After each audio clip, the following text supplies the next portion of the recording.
Dr. Eric Kelly III and a host of phenomenal speakers from all around the globe for this 7-day virtual event that you don't want to miss.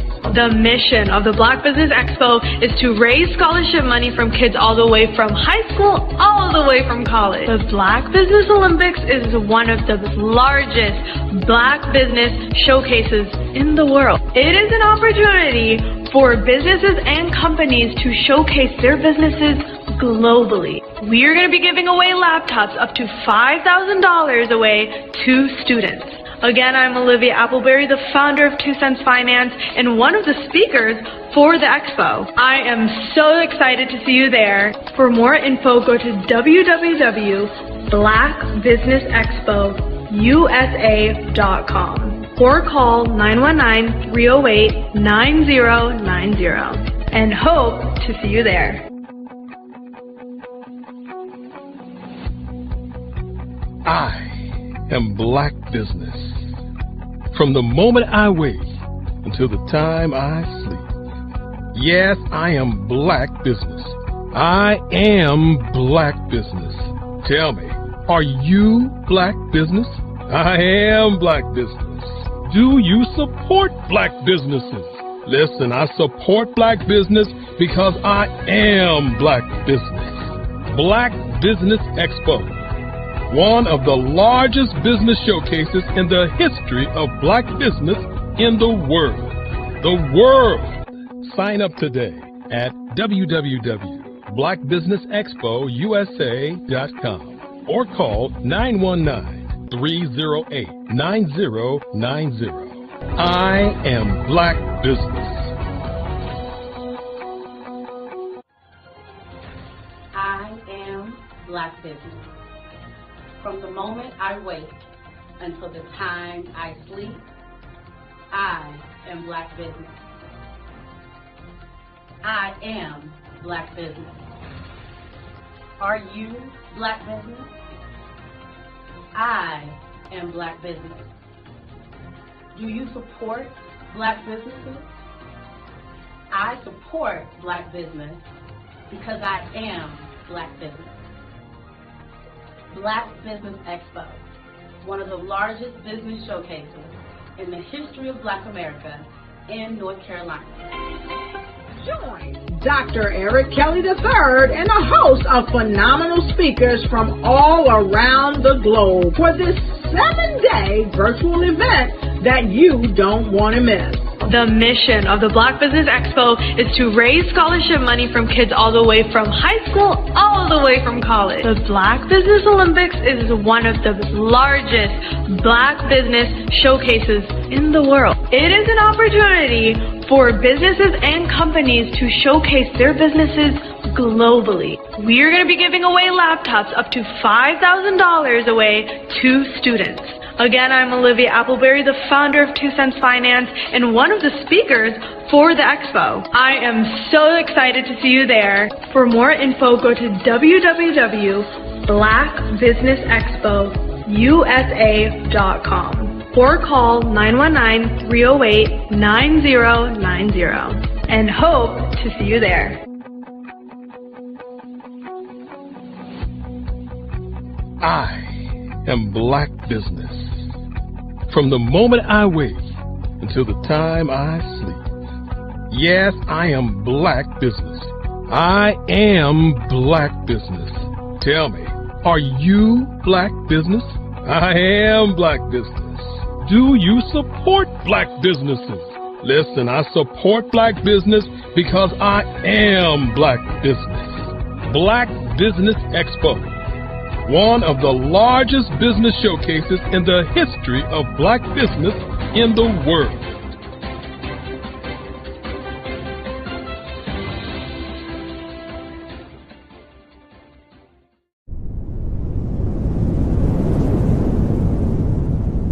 I was born in a little village on the island of Haiti. Many deadly diseases pounded me. It is as if they were on a mission to end my existence on this earth. I refused to give up. In 1983, I left Haiti and came to the United States of America. And I came with $5, 2 shirts. I didn't speak any English. I came to Atlanta. I got a job. I was a doorman. I was a doorman with a dream. What I used to come on stage. I'd rehearse this moment that I'm standing in front of you. That's the power of a dream. Maybe today is the day you begin acting as if you already have it. And then step out with full force. Take a risk. No condition is permanent. Don't let your situation distract you. You are chosen. You are called. You are born for a purpose in this life.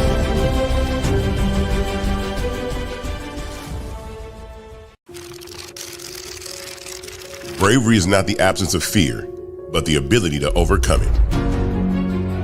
We stand for those who defy suppression, who speak out, and those who walk the road less traveled.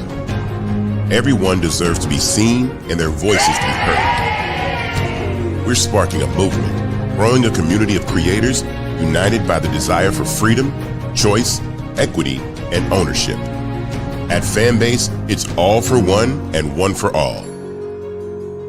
We support each other to guide, promote, and uplift you in a place where you can unapologetically be yourself. A place where your voice, ideas, and creativity are not just welcomed, but celebrated. We are Black founded, minority funded, and supported by a diverse, inclusive, powerful community that believes in the strength of authenticity and individual choice. Regardless of success or background, we welcome you, the marginalized, the underappreciated, the successful, the superstar.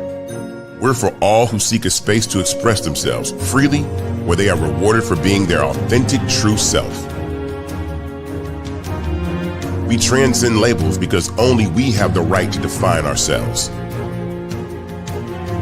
We are built for the brave, the culture, the creators, and for the future where everyone has a power to shape their own destiny, where all are empowered, voices are amplified, and freedom is embraced. For the first time, you have a chance to own the platform you helped make popular. It's a revolution, a movement in how we connect, create, and share. Everyone is a creator, and everyone has a fan base. Here, you can be you without limits.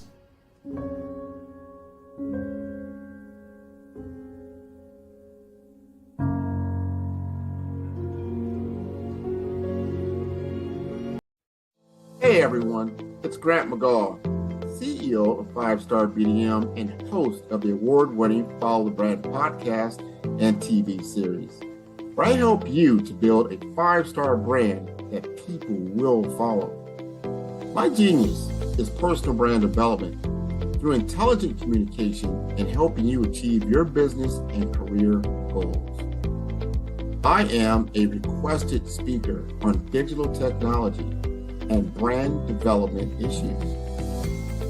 I want to work with you to increase the value of your current opportunities while attracting new ones. Every one of you is unique, and we all share challenges that can be addressed through smart branding. As a super connector, I work with you as an executive coach to guide you along the complicated business and career development road, providing the enhancement tools and information you need to succeed. Together, I will help you succeed in today's challenging business climate. I will evaluate and measure your progress. Best of all, I am right alongside you every step of the way. Build the brand called you. Genius.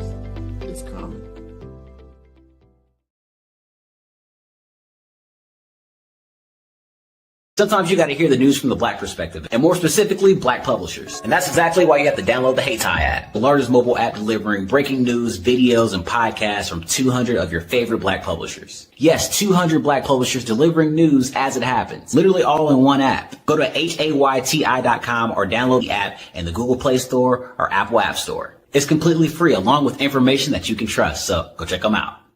Over the past few years, we've seen the growth of existing and new initiatives focused on financial inclusion, building global networks, and reducing the wealth gap in response to the idea there's not enough seats at the table. Whether their outcomes are to increase the representation of Black executives on corporate boards, ensure an inclusive global economy, or to create new U.S. African commercial pathways, the strategies are often carried out by separate programs. The question is, should they be? With the continent of Africa being home to more than half of the world's fastest growing economies, the youngest workforce, over 400 companies generating more than $1 billion annually, 700 generating more than $500 million annually that are poised for growth, and being the destination of nearly $5 billion in venture capital in 2021. Diversifying U.S. and Africa commercial engagement by building bridges between African businesses and their U.S. diaspora should begin being seen as mutually beneficial. From helping to reduce Africa's enormous capital gap to catalyzing two-way trade opportunities, the COVID-19 global pandemic hopefully has taught us that global challenges and opportunities are more interconnected than we thought. During the pandemic, African companies like Unicorn Flutterwave, insurance provider Reliance Health, ride-hailing app Yasir, and 54Gene, the continent's first bank of DNA on people of African descent, proved that when African companies have access to networks, capital, and information, they grow big, grow fast, and create solutions that are valuable to the world. This is why Be Direct was created. We are the first U.S.-based but African-centric board preparedness and board search company designed to connect U.S. Black talent and corporations to African businesses. Unique and fundamental to Be Direct's success is our process of helping board candidates adapt their experience and networks to an African context before they're connected to high-growth companies that are looking to locally and globally scale. From our focus groups with African business execs and government leaders, we don't ignore the sentiment that business is easy, but people are hard. Having a pool of board candidates with hard-to-access networks and extensive experience across the business lifecycle, including successfully raising capital, is table stakes for an initiative like this. So yes, we have that. But corporate or entrepreneurial success in the U.S. does not guarantee success in Africa. Developed alongside industry partners on the continent, our training program, Be Direct Prep, is designed to transpose their experience to create cultural comfort, understanding, and a commitment to helping businesses in Africa scale. Our board governance sessions are African continental and country specific, integrated with cultural awareness and dexterity training, masterclasses led by African industry execs, and mentoring and coaching from African continental-based facilitators. But even more unique to Be Direct Prep, we cap off our training program with an immersion trip to help candidates that have not been to Africa before see and feel Africa's complexity and opportunity from African soil. We all know traditional network-based board placement has historically left a lot of us out of ever really being in the paid board pipeline. Our strategy supports the work of many great organizations that are successfully filling seats at U.S. board tables by creating more tables for those that are still left on the sideline. It's time to start seeing the role and value of U.S. Black talent and businesses on the continent of Africa differently. Old perceptions and habits limit economic inclusion. Let's transition Black talent and the African businesses they will support from the periphery of the global economy to its core. Living in a global lockdown, we all know now how fast local and global economies can change, and see the value of having businesses that hire, strengthen local value chains, and even grow globally. Status quo in any form holds back progress. We must democratize U.S.-Africa commercial engagement by socially and economically connecting cultures that have long been disconnected. It's time for Africa's U.S. diaspora to redefine their global value by helping African businesses scale continentally and globally.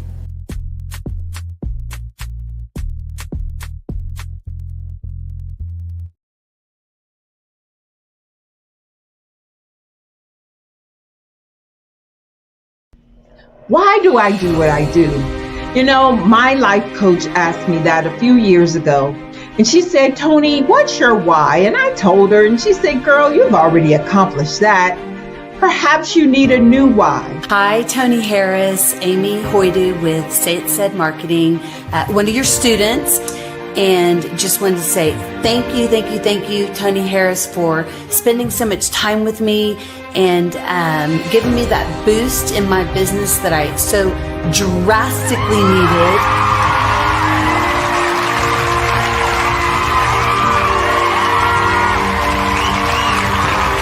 My why is to touch, move, and inspire my clients to take drastic steps to be better than they were before they met me.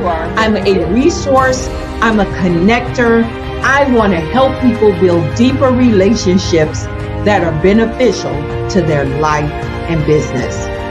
That's what I do best. So, first thing you got to do is show up. And speaking is a way to magnetically attract your ideal client to you. How many of you use social media that way? Absolutely, and this is how you look to the world. Drastic steps are the steps that are needed to be successful. And my business is drastic denotes a mindset. Getting out of your comfort zone. Doing something that you don't necessarily feel comfortable doing, want to do, but you know it's a necessary step to be successful in your business. I get the most satisfaction when I see my connections flourishing into relationships long after I am gone. Hi, my name is Jasmine Augustine with Media Jasmine, and I've joined several networking and referral groups in the area. And Network in Action Northeast Houston with Tony Harris Taylor is one of the best organizations that I've joined. I love that piece of what I do, and it is what fuels my fire.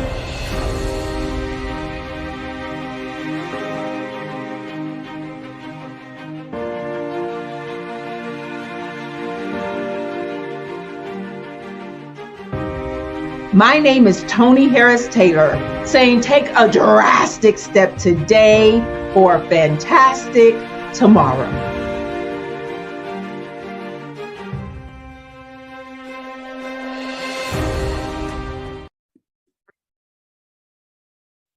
Hello, I'm Dr. Madeline Ann Lewis, President and CEO of the Executive Women's Success Institute. And my genius is helping women accelerate the path to success. You know, I was blessed to have strong women in my life who encouraged, motivated, and pushed me to do my best and to never even think about giving up on my dreams. So I say to women, we must show up to rise up. We have talents and potential, but who will see them if we don't speak up and get noticed? I know that women are a tremendous resource on this planet, and there is nothing more fulfilling than helping a woman tap into her full potential. I do this because I want to be a part of helping as many women as I can to show up, to rise up. I do this because genius is common.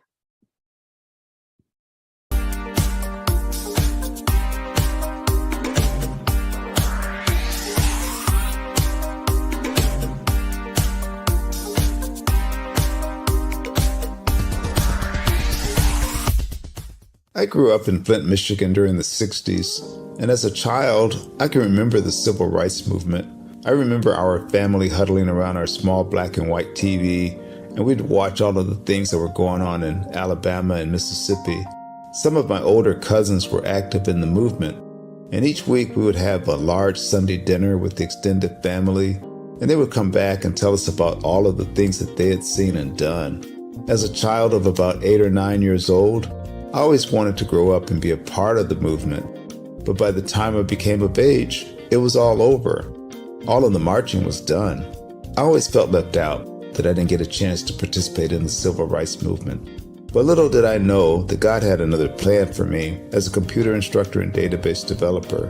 But even then, it bothered me that I didn't see many people of color in my classes. That is when journalist Dr. John Ray introduced me to Dr. Joel Dudley Sr. and Dr. Eunice Dudley of Dudley Products, who had been mentored by the millionaire S.B. Fuller.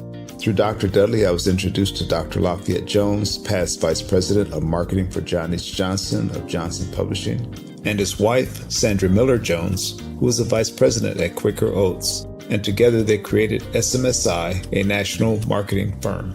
Dr. George C. Frazier of FrazierNet and the Power Networking Conference, Dr. Jackie Mayfield of ComproTax, founder of the largest Black-owned income tax service, and even billionaire Michael B. Roberts.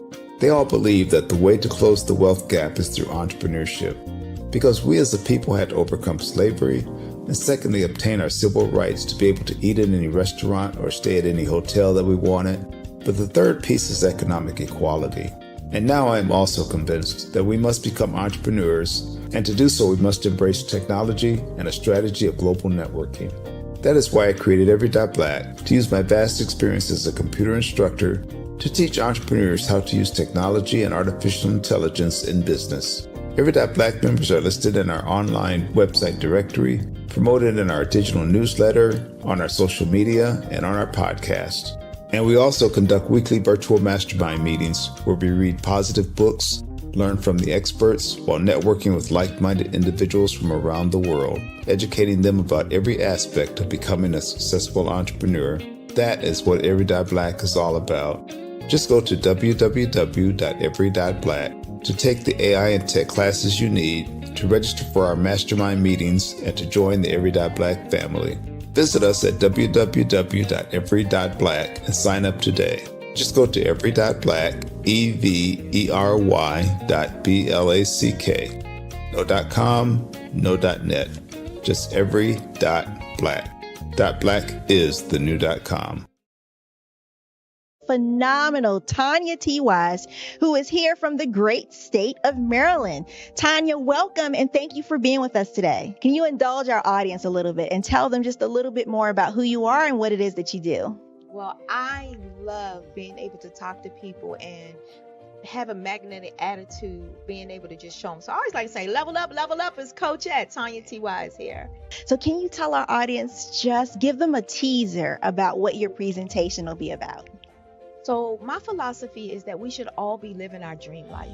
So tomorrow I'm going to talk about how you start living your dream life. What are some of the things that you thought about in your childhood that you just kind of let go and dormant? Wow. And I want to reignite that and just give you some pointers and some tips, some tools, some strategies to be able to start living your best life now. And guess what, Rhonda? And leave it inheritance for your legacy. Oh my goodness. Okay, I know that's resonating with a lot of people. I've heard that you have a dynamic coaching program. Can you tell us a little bit more about that? Absolutely. So our coaching program help people that have the lack of time, that lack strategies, and lack the confidence to go after their dream life. So we help them implement tools, we help them implement strategies, as well as give them resources so that they can live their best life now and leave that inheritance. Wow. Oh, I love that. I love the leave the inheritance part. Listen, you are dropping some major nuggets, and I know a lot of what you're saying is resonating with a lot of people, but I think we're all curious. How did you even make this transition into the speaking and coaching arena? What's the story behind this? So I started out in finance, and I realized that a lot of people don't necessarily go after their dream life because of the lack of finances or the education behind finances. But it wasn't until I lost my firstborn, my only son, that life changed for me. And where I was going after it all, living the corporate life, hit my 6-figure income and living in my dream house with my dream man, driving my dream car. I nearly lost it all when I lost my son. And so I realized it only takes one financial catastrophe that can change your entire life. That's what made me start All New Beginnings. Because no matter what's going on in life, there's a new beginning. And because of that, we develop a program called Wise Minded. My little slogan is, don't just dream it, let's live it. If they want to connect with you or work with you, what is the best ways for them to be able to do that? Well, for my social media guru, you can connect with me on every single social media platform as Tanya T. Wise.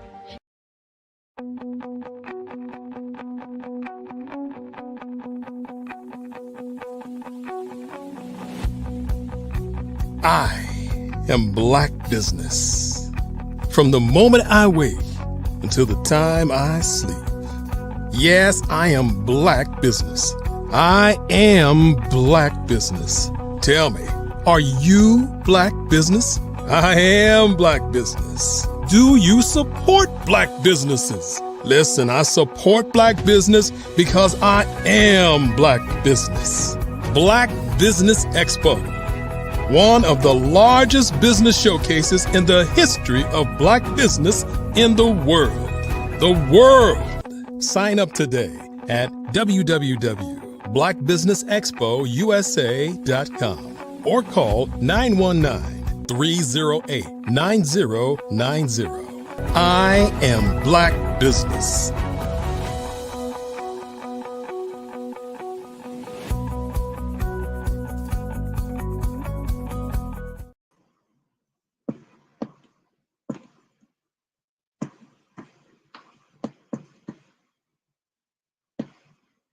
Good afternoon, business owners, entrepreneurs, thought leaders, and corporations. Welcome to the Black Business Network. My name is Nikki Curry. I am your business moderator for this afternoon session on the Black Business Network. The Black Business Network is a 24-hour business network showcasing Black businesses, business owners, entrepreneurs, and thought leaders worldwide. We have speakers from North Carolina, London, Singapore, Africa, Japan, and cities all over the United States. The Black Business Network is a global community sharing its business knowledge to empower, inspire, and educate businesses about business. Today, we are honored to have our keynote speaker, Ms. Bree Smith. Allow me to tell you a little bit about Bree Smith.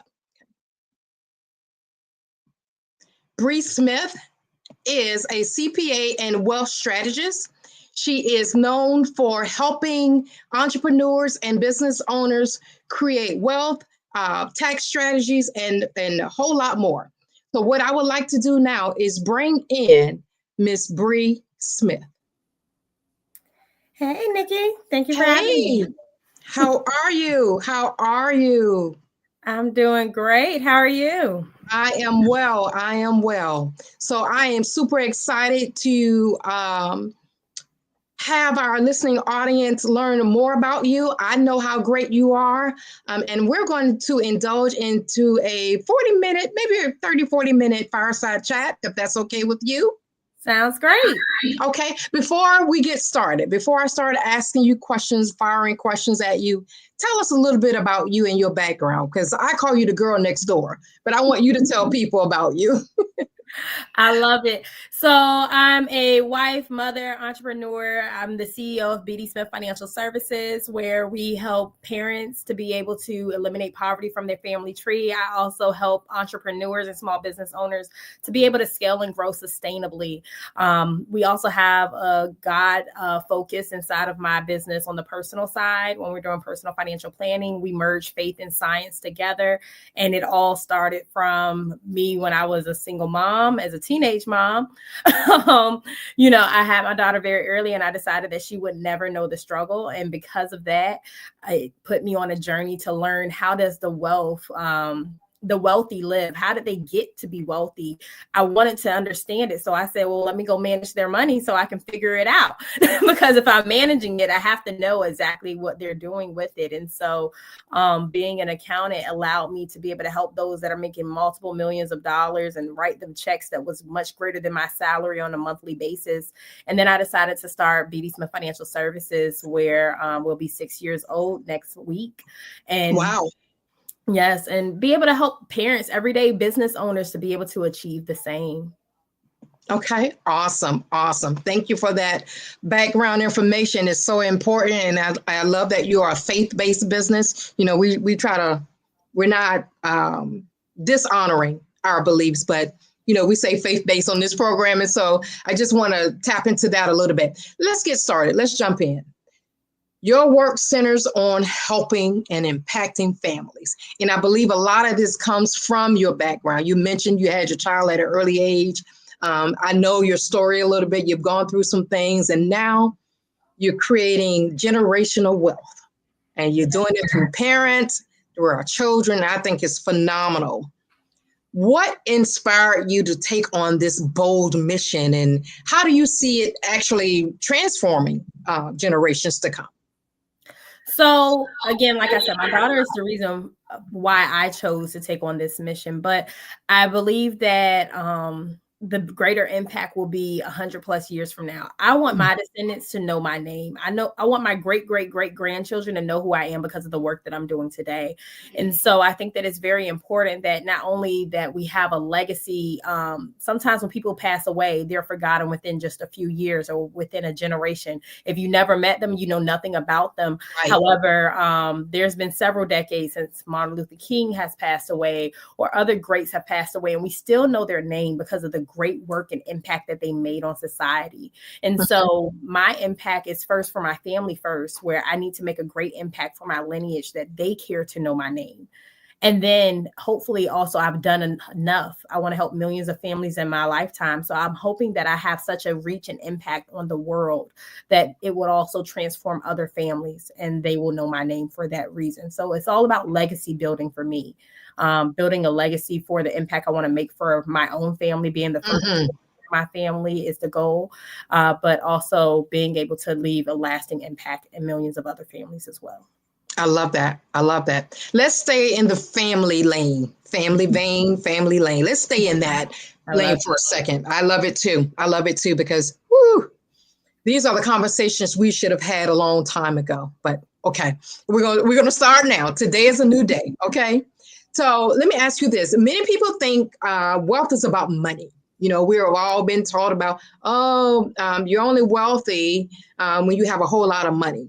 How do you define generational wealth, and what steps do you encourage or implement or advise families to take and build? So I love when it comes to looking at wealth, you get to decide what wealth is for you. So for me, wealth is definitely about having money, right? I want to be the first billionaire in my family, but it's also about it being sustainable. It's not going to be good if only me and my children get to experience having a great life and jet setting around the world and making beautiful memories. I want that to happen for several generations, for countless generations. I want to be able to have that kind of money where it's like, if we find somebody whose last name is Rockefeller in a grocery store, we're probably still going to want to find a way to keep talking to them after that grocery store conversation. Why are you like, this is a friend I need to have? I want people to hear the name Smith, for them to be like, hold on, what Smith are you? You a Smith, or you just a Smith? Like, Rockefeller who? Right. Where you come from? Who your people? Because I want them to say, oh, this is someone I want to be friends with because I know how they handle money. I know that they are holding on to that wealth. So everlasting wealth. It's not just about being rich in the moment and having expensive things, but it's about having a wealthy lifestyle, being healthier. Inside of my profession, it's normal to work 60, 80 plus hours. I sit at a desk all day. And part of having my business, though, I'm starting to incorporate having more health, because what good is having money if you have an aching back, who have migraines you can't get rid of, your body is just out of whack. I mean, there's just no purpose in that. And so to me, being wealthy is also being healthy. So being able to have the time to allot to my health, being able to have the time to allot to my family, because that fuels my emotional well-being, just spending time with them, whooping them in Uno or Monopoly, Love it brings me joy. Love it. Yeah. So that's what I love. And that is wealth. That is being rich and possibilities. I love that. And sometimes we forget our health is our wealth, right? Yes. Because you can have all the money in the world and you can't spend it. You can't do anything with it. It gives you choices. Don't get me wrong. It does give you choices. However, you need your help, right? So, all right, let's tap into that a little bit more. We're going to stay on the personal side, family, that kind of thing. And I want to talk about our community, women of color. That's where I want to go next. What are some of the barriers women, especially women of color, face when it comes to entrepreneurship? And how can they break through these barriers, break down these generational curses, all of that good stuff? How can they scale? We want to grow. We don't want to just break down the barriers. We want to grow. How can we scale? Talk to us about that. Yes. So that is a loaded question. And I think that there has to be some unpacking of it. So first, I help with a lot of small business owners, and I've seen those that are just starting off and they're just struggling to get from being a full-time entrepreneur and also trying to have a full-time side hustle, and it's just not making enough money for them, and trying to figure out how to make it work. One of them is, if you're not ready for that, then I don't always recommend someone going full into business. However, I felt like I got thrust out. My business is 6 years old. I've been full-time in it for 2 years, and I've seen such tremendous growth because it's had all of my attention and focus. Right. And so I think that sometimes we need to build up a nest egg so that we can be able to give it the attention and focus that it needs. Because if you have on your Superwoman cape and you're working full-time and you have children, whether it's 1, 2, or 4, I have one for every season. You have a spouse, you have, all of these different things going on. You're still a daughter, you're a sibling, you're all of these things. It's like, what cap do I wear when? There's only so many hours in a day and in a week. And so you have to be able to decide, okay, I've made someone else millions of dollars every year. Will I bet on me? Will I get in position to bet on me? Another issue is also a lack of funding. So maybe you need to make sure that even if you're debt averse like me, that you have credit available to you, that you've already built up the credit, you have the credit available to you, you have the funding needed to get you through that season where it's not going to be rose petals. Like, you're not going to be a millionaire overnight. That doesn't happen anywhere. And if you see it happen on TikTok, it didn't really happen overnight for them either. They probably put in a lot of years of work before you've seen that. So you need to be able to have that buffer for that time period where you're not making that much money in your business, but you're also no longer depending on a full-time job, and you have to still take care of your household. So getting in that position, right?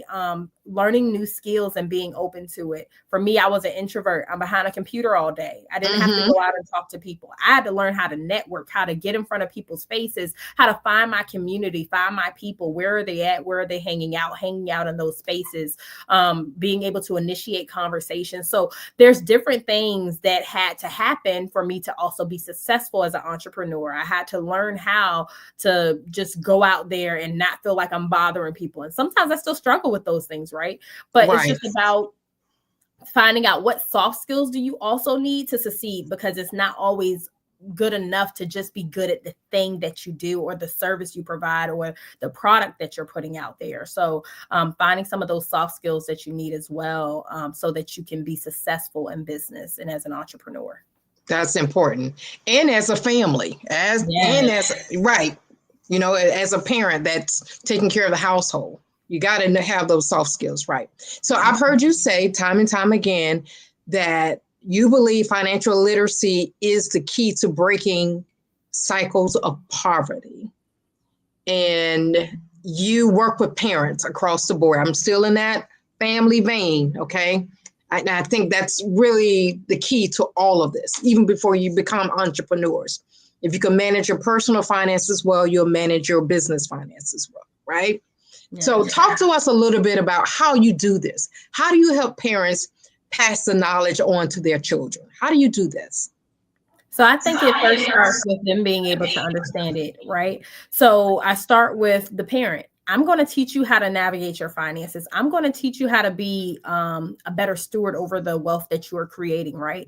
But you then have to take that at home.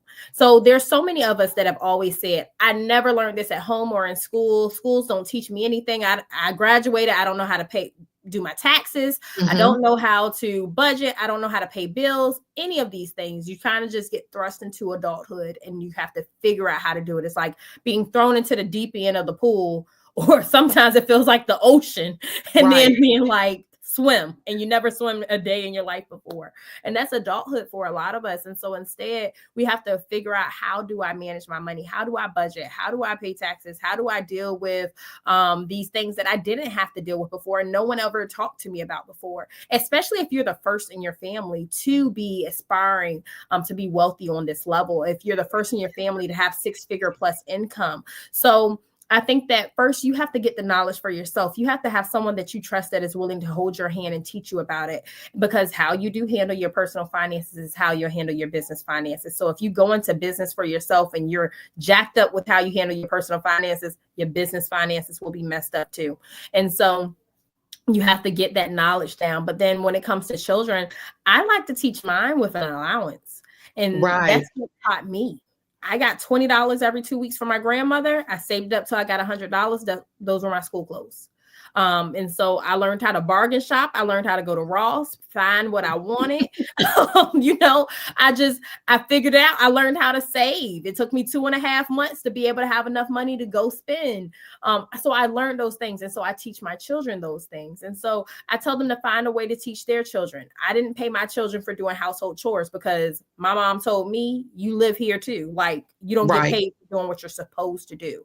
But I paid them for doing extra reading. So my kids, while they were younger and they're still pretty young, I gave $100 per, I gave $1 per 100 pages they read. Sorry, I had to switch that.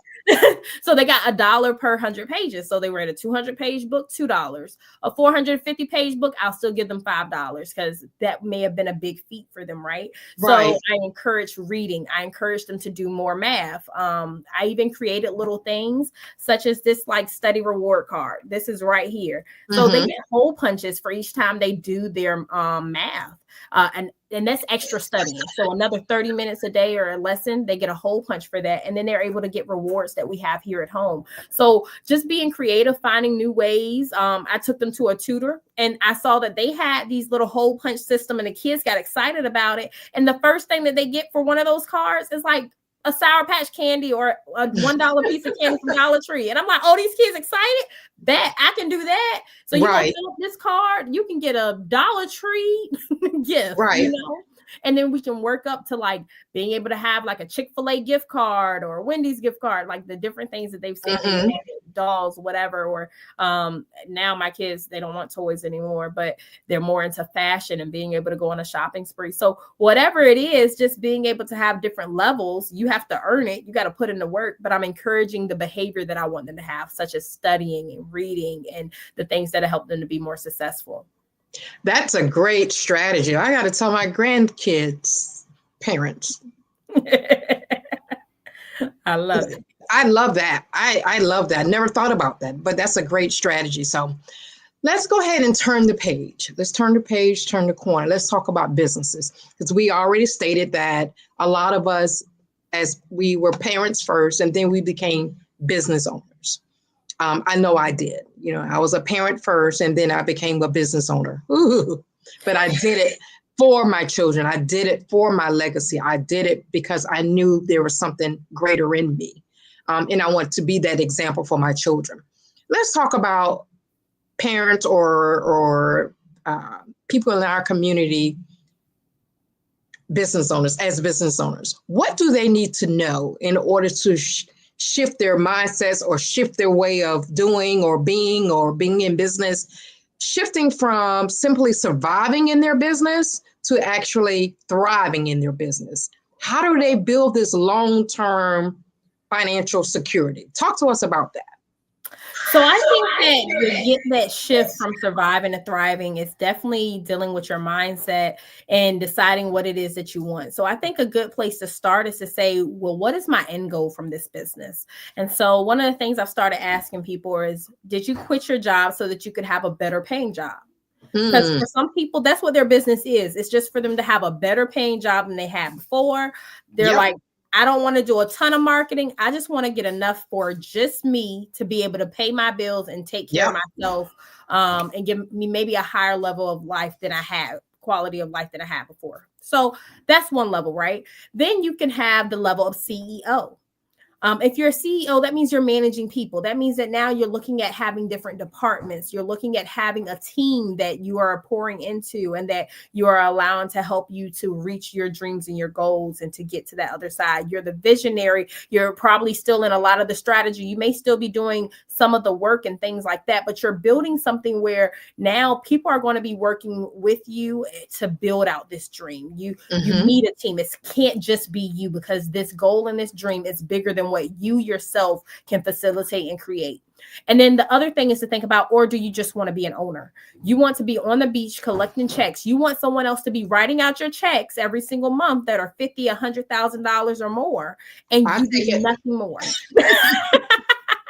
Right? I love it. So you get to decide, okay, do I want to be an owner instead? And what does that look like? How do I get to that place where I don't run anything? I don't deal with anything. If everything hits the fan and everyone quits, then yeah, maybe I'll have to jump in. But until then, I just collect checks. I am jet setting across the world, and I don't do a thing in this business anymore, right? Right. So that's another thing. So you have to start with the end in mind. You have to get your goal in place, because otherwise you're just kind of on the hamster wheel. And the point is to get out of the rat race, to get off of the hamster wheel when you become an entrepreneur and a business owner. It's not to go with the status quo. It's for you to create your own path and forge it. And so once you know that, then you can say, okay, now how do I get from where I am now to where I want to be? And each one has a different path that you take. It's going to look different. If you're just building a better job, then that may be a lot easier. You just have to market and get enough clients in to reach your end goal of whatever that income is. So, you know, if you said you wanted to have $200,000 a year, you have a $2,000 service that you provide for people. You get 100 people, and that's your $200,000. And that's all you need to do all year long. You're done. Once you hit your 100, you're good, right? If you're a CEO, you now may be looking at a $2 million thing that you have to create so that you can bring home the money you're looking for, right? And if you're getting into an owner place, then the money is endless. There's endless possibilities of what that may look like. And it can be endless as a CEO. Warren Buffett is still the CEO of Berkshire Hathaway. Right. And, you know, he just invested over $500 million in different stocks and investments, taking a more than 10% ownership in these companies, you know, this past month. So that is still, it can still be endless, but you need to know, is this something that you love and you're going to be doing when you're in your 90s? Is this something that you love and you just want to do for the next decade or two? Is this something that was fun and you're just good at, and you're like, look, as soon as I don't have to do nothing else and I can just own this thing and get a check, that's what I want to do. You just have to decide, what does that look like for you, and create your path to get there. So I think that that's going to be really important to figure out what you're trying to create. Right. That sounds like an exit strategy. That sounds like, you know, preparing for the future, that futuristic conversation that we need to have. Yeah. So let's tap into that just a little bit more, working with entrepreneurs and business owners, CEOs, that kind of thing. And you've been in the business 6 years. You've gone out full time for the past 2 years. And I know you're in a lot of different rooms. You're speaking all over the country. You're doing a lot of things. You're helping people. You're helping business owners. You're helping parents, entrepreneurs. You're doing all of that. What are some of the financial mistakes you've seen in your course of work? Some of the mistakes that business owners are making, and how can they avoid these mistakes? So I think one of the first things I notice is that a lot of business owners don't have the proper systems in place when it comes to their finances for business, because that's the part that I operate in, right? So I think the issue is, you know, we can also say you don't have a business plan. You're not following this business plan, letting it be a living, breathing document. So you're not going towards your goal. You don't have your end in mind. That's an issue. But then there's also the issue of, you don't have a business bank account, or you're using your business bank account like a personal bank account, or you're still using your personal account also for business expenses. There's a lot of commingling going on, because you're like, oh, I'm a sole proprietor. It's all mine. Even if I'm an LLC, it's a single member. It's all mine. And that is not how you do business. No. So, and I mean, and I've seen this for people that have just been in business 1 to 2 years, people that have been in the business 15 years. So this is not just length specific. This is not even income specific. I've seen people making $20,000 making these mistakes. I've seen people making multiple millions of dollars and making these mistakes, right? So the commingling has to end. And also trying not to find manipulative ways to get around the system, right? Some people want to be able to buy a Ferrari and write it all off 100% as a business. Like it's not really a thing. You know, it's not going to be a 100% thing for that. And so some people want to be able to write off things that don't make sense. So I think that it's really important to, one, make sure that you have the things in place for your business. Now, I'd love to find ways where we can make our personal bills something that can be paid off by the business, right? Me too. But there's a difference between being strategic and being criminal. And sometimes it's a real thin line. And so we have to walk like a tightrope artist.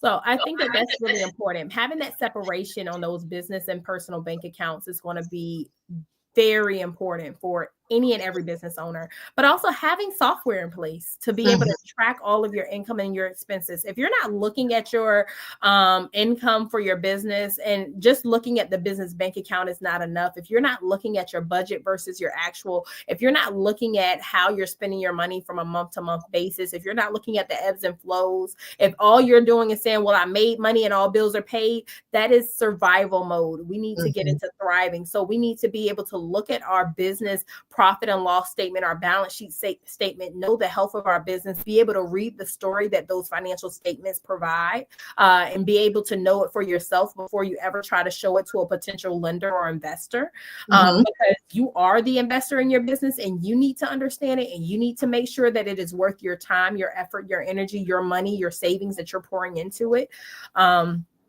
I think that is very important. So understanding those documents after you've created those and put those in place, and then making sure that it's telling the right story that you want it to have. Is it as profitable as you're looking for? Are you hitting your goals? What are your business goals? What are your sales goals for this month, for this quarter? What are your profit margins that you're looking to create? What expenses are absolutely necessary and what ones can wait? Which ones are for you taking a chance on yourself, and what ones are you just spending money to pretend that you have a business and that you're doing the things that are necessary? So I think that it's just really important to look at those things, to not just jump on every single shiny object that's out there. There's a lot of people trying to sell you stuff as an entrepreneur. Having that just wisdom to dissect and see what's going to be really important, but also making sure that you also have the right people on your team, making sure that you have a certified public accountant. This is not the time to be cheap and just go with anybody as a bookkeeper or just anybody to handle your taxes. The tax preparer around the corner that's getting everybody $3,000 guaranteed is not the one that you need to see for your business tax preparation services. You need someone that's reputable, that understands depreciation and depreciation schedules, someone that understands your home business deduction if that applies to you, someone that understands the different nuances of the tax code that will be able to benefit you, because the goal is to be able to find strategy to save on taxes and to reduce expenses and to be able to have those profits in-house and not to deal with crooked ways and sometimes creating things that don't exist. Handcuffs, because the IRS is not playing. So, yes, I think that's Let me ask you this. Earlier, you mentioned something about having the right software in place. Can you provide us a couple of resources for software to help us get some of this stuff going? And I know we need to seek a professional such as yourself, but can you just give us a couple of resources or a resource? Yes, I think the best place to start is going to be with QuickBooks for business owners. So when it comes to that, being able to have QuickBooks in place, it's going to give you all the data that you need. It's going to give you the comparison. It will allow you to do the budget versus the actuals. It'll allow you to be able to get the financial data that you need to make business decisions. So I think that's going to be really important. The other thing that you can then look into is, let's say that you're like, I don't understand QuickBooks. I haven't been able to meet with you yet, Bree, so that you can break it down for me to help me to manage this on my own. I need something different. If it's really that hard for you, I think that you can manage it and get with it. But if that's really hard, then I suggest Wave Apps. It is so simple that I feel like that my 12-year-old, my 11-year-old can learn how to do it, right? So Wave Apps is very simple. And you can manipulate the software enough so that it does what you need it to do. You can just go in there and tell it that this was an office supplies. You can make edits from anywhere in different places. So it's very intuitive, very simple and basic bookkeeping software, and it's better than nothing every single time. I'd rather you go with that than nothing at all, so that you have the proper software in place. And then another thing is, even on the personal side, getting something like Credit Karma. It used to be Mint.com, but they said it that, and that's now Credit Karma. That's completely free to manage your business expenses. Or you can use other software I'm sorry, for personal expenses, but the personal matters too, because now you can itemize your deductions. Now you can make sure that some of the things that you didn't think were a write-off, you can then take to your CPA and say, hey, I did actually use my vehicle for business use, and here's all of my repairs, here's all of my gas, here's everything that I spent towards this vehicle, here's all of the bills that I spent on my home, and here's my homeowner's deduction. Now I can take some of the repairs every time you call a plumber. I can take some of those different things. So these are the ways that I manage my personal finances. I don't use mint.com anymore. I used that when I first got started though, and it was very beneficial for me. I now use a paid one that I have, but I love to give people the free options because free gets it done.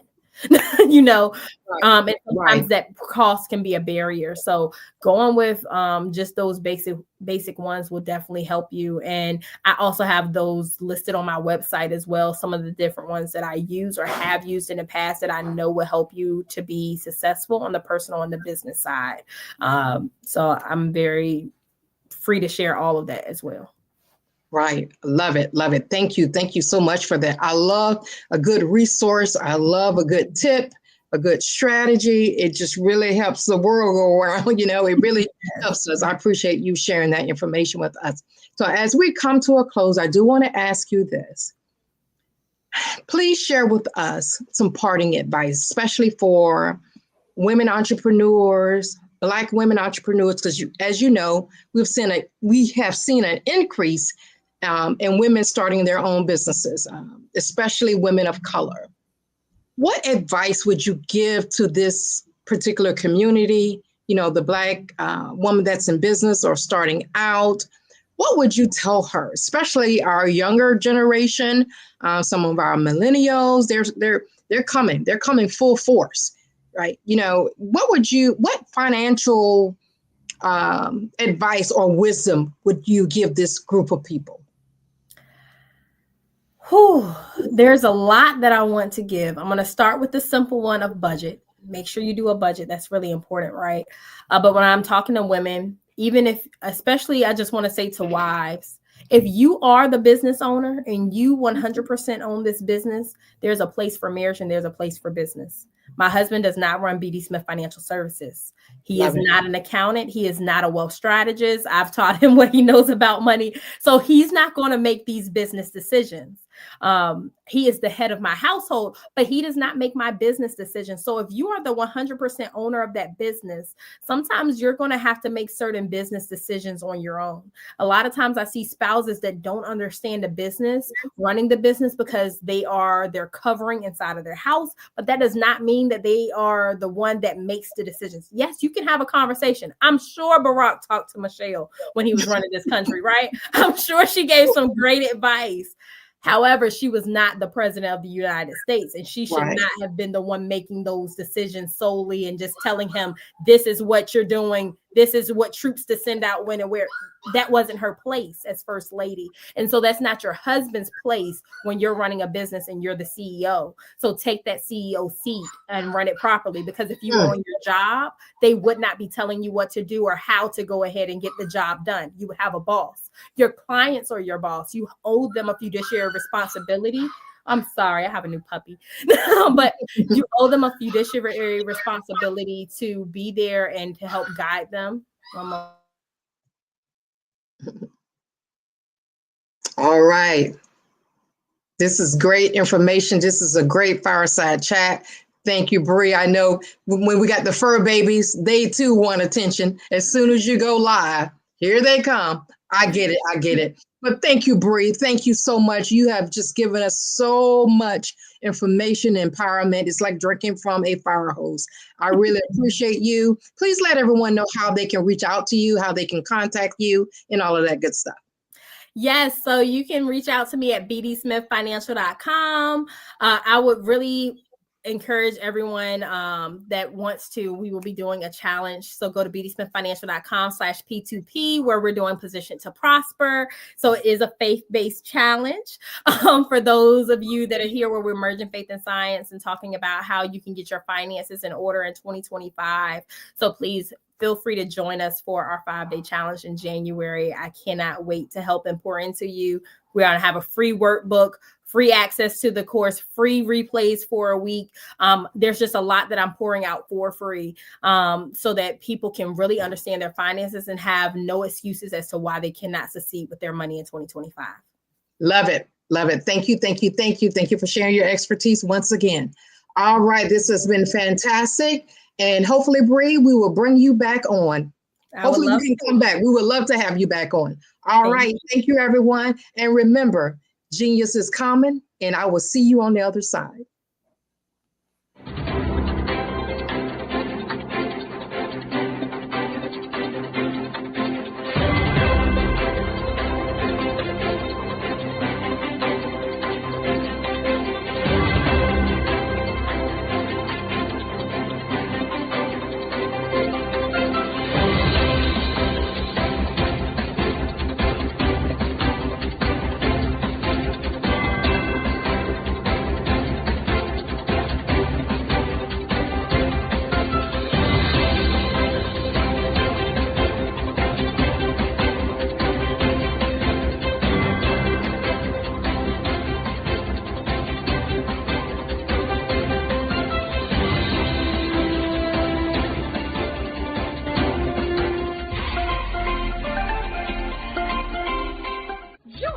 Dr. Eric Kelly III and a host of phenomenal speakers from all around the globe for this 7-day virtual event that you don't want to miss.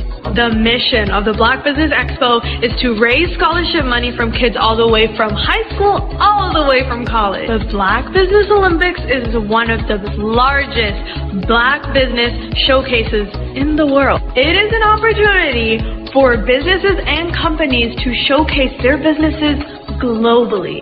We are going to be giving away laptops up to $5,000 away to students. Again, I'm Olivia Appleberry, the founder of 2 Cents Finance and one of the speakers for the expo. I am so excited to see you there. For more info, go to www.blackbusinessexpousa.com or call 919-308-9090 and hope to see you there. I am Black Business. From the moment I wake until the time I sleep. Yes, I am Black Business. I am Black Business. Tell me, are you Black Business? I am Black Business. Do you support Black businesses? Listen, I support Black business because I am Black Business. Black Business Expo, one of the largest business showcases in the history of Black business in the world. The world! Sign up today at www.blackbusinessexpousa.com or call 919-308-9090. I am Black Business. I am Black Business. From the moment I wake until the time I sleep, I am Black Business. I am Black Business. Are you Black Business? I am Black Business. Do you support Black businesses? I support Black business because I am Black Business. Black Business Expo, one of the largest business showcases in the history of Black America in North Carolina. Join Dr. Eric Kelly III and a host of phenomenal speakers from all around the globe for this 7-day virtual event that you don't want to miss. The mission of the Black Business Expo is to raise scholarship money from kids all the way from high school all the way from college. The Black Business Olympics is one of the largest Black business showcases in the world. It is an opportunity for businesses and companies to showcase their businesses globally. We are going to be giving away laptops up to $5,000 away to students. Again, I'm Olivia Appleberry, the founder of 2 Cents Finance and one of the speakers for the expo. I am so excited to see you there. For more info, go to www.blackbusinessexpousa.com or call 919-308-9090 and hope to see you there. I am Black Business. From the moment I wake until the time I sleep. Yes, I am Black Business. I am Black Business. Tell me, are you Black Business? I am Black Business. Do you support Black businesses? Listen, I support Black business because I am Black Business. Black Business Expo, one of the largest business showcases in the history of Black business in the world.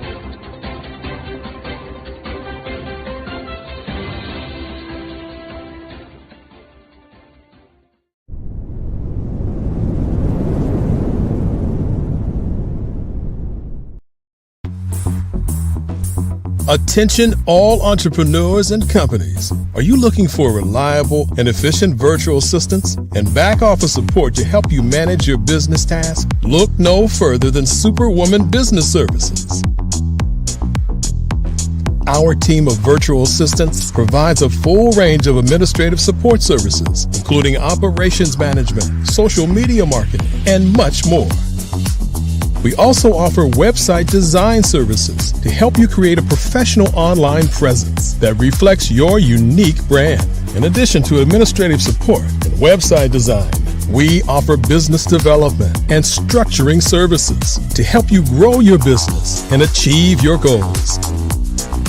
We'll work closely with you to identify areas of improvement and develop a customized plan to help you reach your full potential. At Superwoman Business Services, we understand that running a business can be overwhelming and time-consuming. That's why we're here to help you fly high and achieve success. Our virtual assistants are highly skilled, experienced, and dedicated to providing you with the support you need to thrive. Come fly with us and take your business to new heights. Let us help you become the superhero entrepreneur you are meant to be.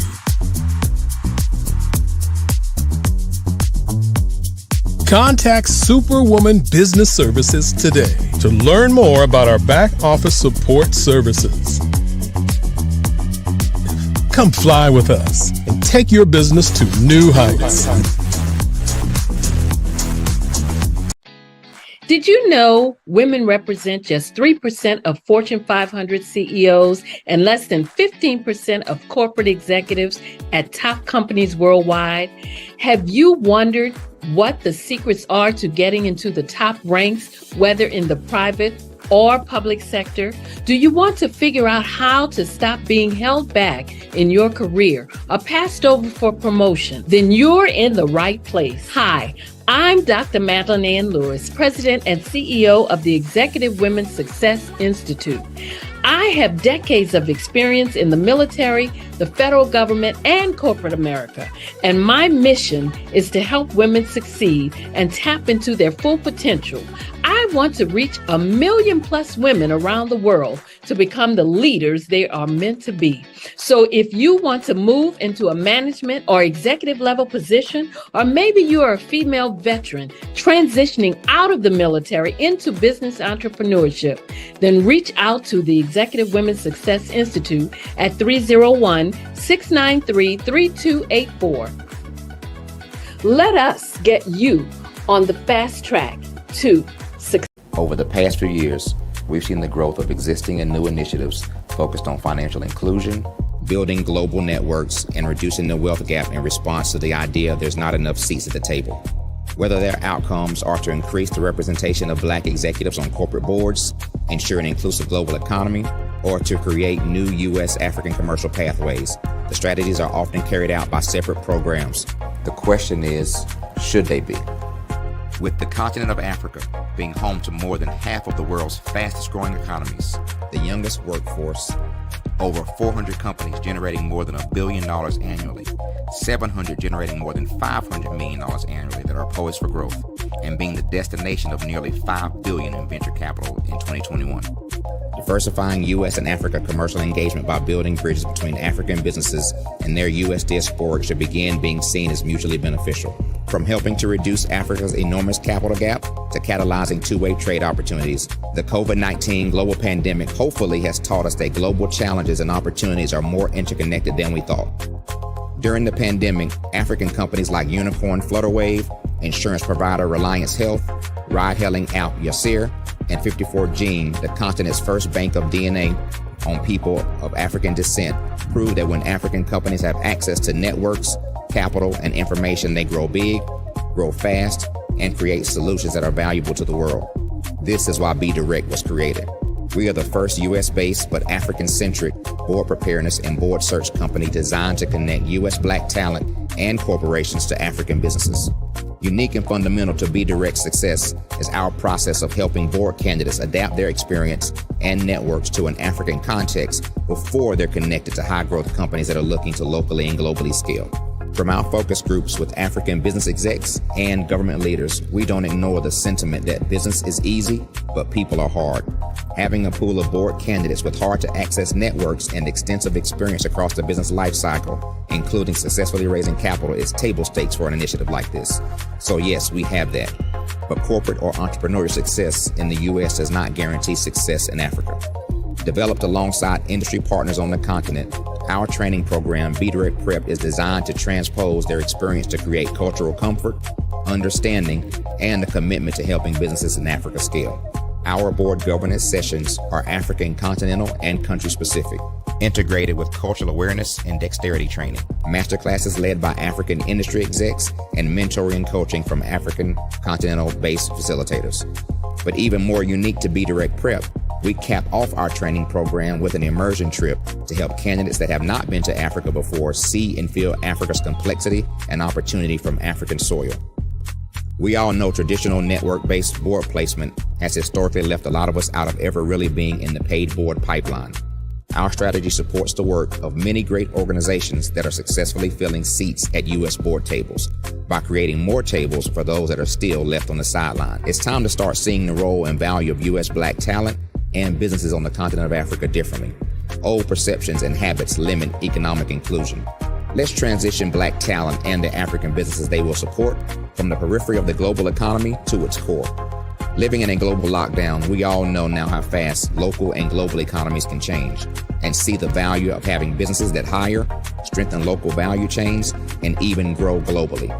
Status quo in any form holds back progress. We must democratize U.S.-Africa commercial engagement by socially and economically connecting cultures that have long been disconnected. It's time for Africa's U.S. diaspora to redefine their global value by helping African businesses scale continentally and globally.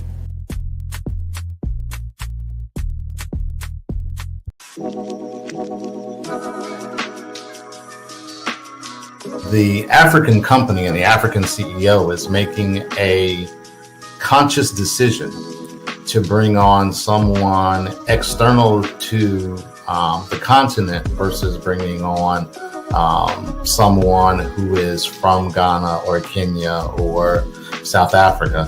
And so the skill sets of the people that we take through our executive leadership training program and ultimately on the placement, obviously have to be extremely high caliber. So what we look for are corporate executives at the vice president to C-suite level, as well as Black entrepreneurs. When we look at the Black corporate executives, we're looking for some very specific skill sets, whether that be around supply chain, sales and marketing, engineering, product development. We want our folks to be able to add immediate value to the corporate board, right? And the other thing is, even if they don't necessarily have specific industry experience, they're bringing a diversity of thought.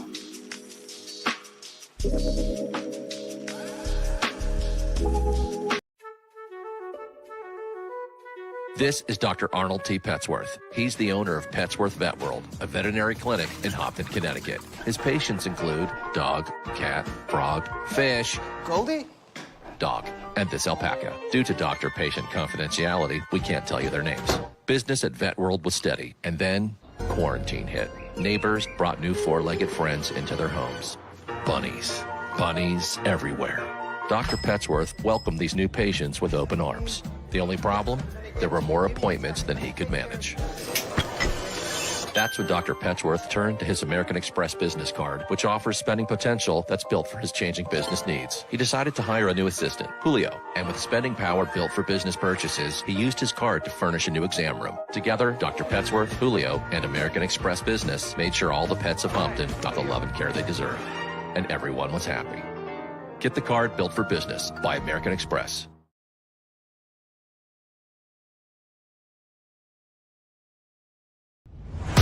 Social media is evolving. It's more vibrant, more colorful, more energetic, and so are you. It's not just photos anymore. It's video, it's audio, it's subscriptions. And now there's Fanbase, a new monetized social network. Fanbase delivers the complete native app experience with full content monetization for every user. No algorithms that shadow ban your engagement or growth, and no ads. Follow anyone for free and subscribe directly to your favorite creators for $4.99 a month. Plus, show some love by tipping on any post. Also, make a Fanbase page and monetize your content the same way. Finally, connect with your followers by posting the amazing content you already create. And now, get paid for it. It's time to energize and monetize, because everyone's a fan of something and everyone has a fan base. Every speaker has a moment where their words can spark inspiration, drive change, and transform lives. But what happens after the applause fades? With 5-star BDM, your voice doesn't have to fade. We transform your live session into a professional ebook. Imagine your session becoming a permanent, interactive asset, reaching new audiences across the globe. Like Grant McGough and Dr. Eric Kelly III, whose session on the Mindset Revolution continues to inspire thousands through their custom ebook. Your ideas can become a lasting impact. Turn your session into an ebook that not only tells your story, but expands your reach, builds your brand, and engages your audience. With embedded videos, custom graphics, and a stunning flipbook or PDF format, your message will inspire long after the event is over. And for a limited time only during the Black Business Olympics, get your custom ebook for just $199, down from the regular price of $399. This is your chance to transform your message into something truly unforgettable at an unbeatable price. Your package includes a professionally designed ebook, a flipbook or PDF, embedded video of your session, and custom graphics. Everything you need to showcase your message in a way that lasts. With 5-star BDM, your session becomes more than a moment. It becomes an opportunity for growth, greater visibility, and lasting impact. See your influence multiply as your message reaches new clients, partnerships, and platforms. Ready to turn your ideas into a global movement? Visit 5starbdm.com to secure your custom ebook today. Your audience is ready to listen.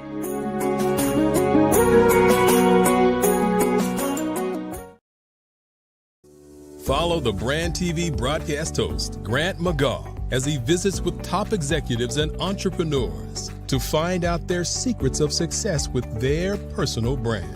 Follow the Brand TV broadcast host as he focuses on brand development to build better relationships, bring value to your business, relationships, and career. You will enjoy listening to each episode that is tailored to speak to you directly. If you're looking for this type of clarity in terms of building your brand, you have tuned into the right station. Each episode will help you to shape a conversation in the 5-star BDM network of 20,000 professionals and become a springboard for your corporate engagement and business opportunities. Each guest will frame their story in the areas of personal branding, business development, career development, financial empowerment, and technology innovation. Grant McGaugh explains why he is the CEO and owner of his own professional career. Grant is an accomplished business leader and entrepreneur who wants to give back to individuals to grow their personal brand strategy. Tune in as he weaves his story about new possibilities, while to you exceed expectations. If you love storytelling, this show will make for fun.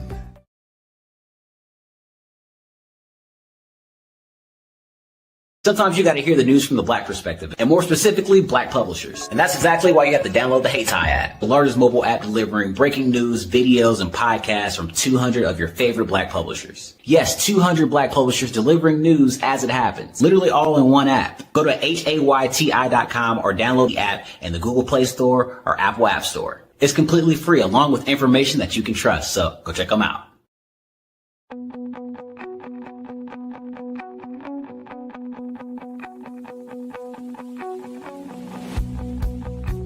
I am Black Business.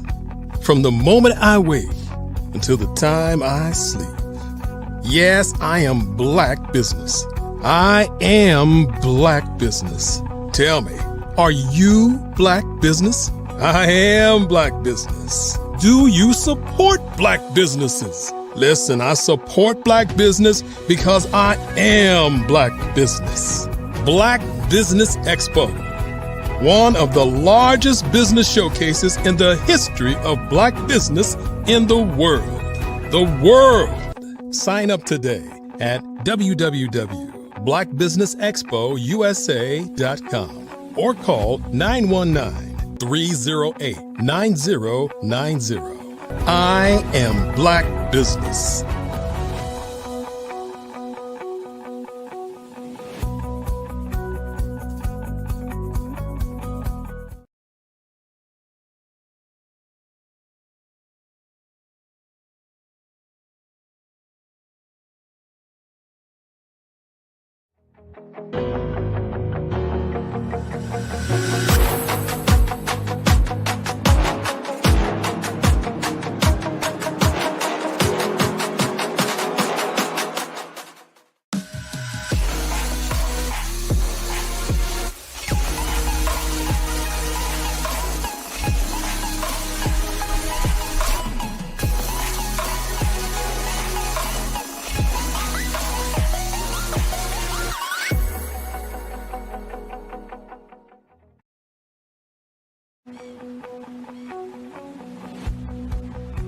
I am Black Business. From the moment I wake until the time I sleep. Yes, I am Black Business. I am Black Business. Tell me, are you Black Business? I am Black Business. Do you support Black businesses? Listen, I support Black business because I am Black Business. Black Business Expo, one of the largest business showcases in the history of Black business in the world. The world! Sign up today at www.blackbusinessexpousa.com or call 919-308-9090. I am Black Business.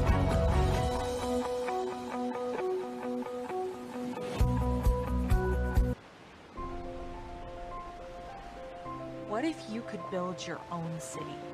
A place where every child can find nurturing people to help them achieve their full potential. A place where every adult can access job training support, where health education is abundant, where social justice ruled the land. A place without limitations. Welcome. You have arrived at STEM City USA. It is what every city should be. A safe and trusted community where you find people and resources to help you become everything you are and beyond. STEM City is unlike anything you have ever experienced. It is a digital twin of the world around you, only better. STEM City is about energy and soul renewal. It is more than a digital world. You can almost feel the power of live cultural events, music, and theater. STEM City promises a better future for children with caring mentors and hands-on activities with dedicated tutors to support our youth. STEM City is your passport to a healthy lifestyle, with weekly events addressing our community's many issues. STEM City is your financial well-being, with helpful information on wealth management, career advancement, job training, and so much more. STEM City is the community you deserve. It is the city where your dreams can come true. STEM City USA, a place in the sky that is accessible to all who reach for the stars.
Hello, I am Dr. Eric Kelly III, the visionary strategist and founder of the Black Business Olympics.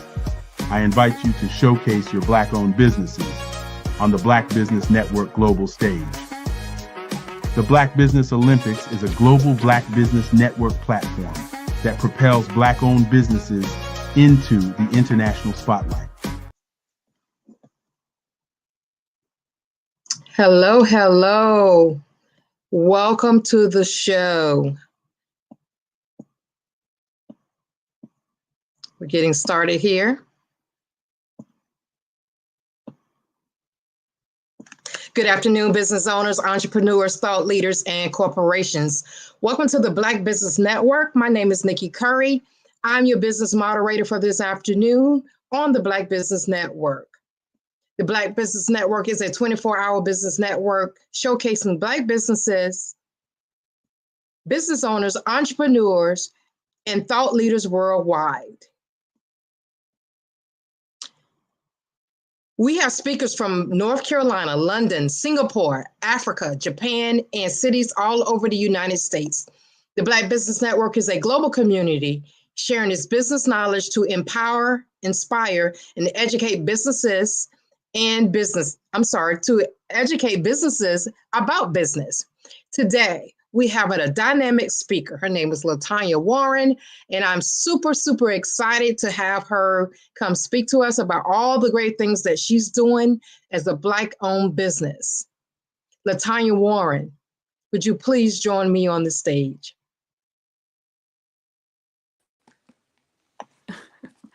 Hi, how are you? I am great. I am great. I was getting ready to go into your bio a little bit, but I thought it would be great for our listening audience to learn more about you from you. So can you please tell us a little bit about you and what you're doing and all the dynamic work that you're doing as a scientist? So I'm gonna let the cat out the bag with that, but you are doing some phenomenal work across the globe, especially in your local area as well. So just tell us a little bit about you. Absolutely. Well, first of all, thank you so much for having me. I'm going to go ahead and apologize for the background. I just bought a home, so it is very empty in my office space right now. Lots of decorating to do, but it's exciting. But a little bit about me. Yes, you're right. I am a scientist, but I'm also a mother and CEO and founder of Armentia. Armentia is a federally certified cannabis research, development, and education company. And we provide 3 services. We provide the required course if you are looking to work at a cannabis dispensary, have a manufacturing license, or a cultivation license. Now, what does that look like? That looks like a certified pharmacy technician license. So when you're walking into these dispensaries, you're seeing either a pharmacist or a pharmacy tech. I also offer Grant application assistance. 2024 was a great year for the cannabis industry, where the NIH announced $150 million in cannabis research grants. But then I also offer business licensing and integration for those looking to just figure out how to get into the cannabis space. A lot of words there, but I hope it made sense. Wow, wow. I mean, you're what we call doing good work, and I appreciate you for doing that. I really appreciate you. So let's jump in. I am going to have a little fireside chat with you, if you don't mind. Absolutely. We're going to talk about this space that I know is near and dear to your heart. Before I go forward, just touch a little bit about the name of your company again, and why did this come about? How did you get that name? What does it mean? That kind of thing. Tell us a little bit of your backstory.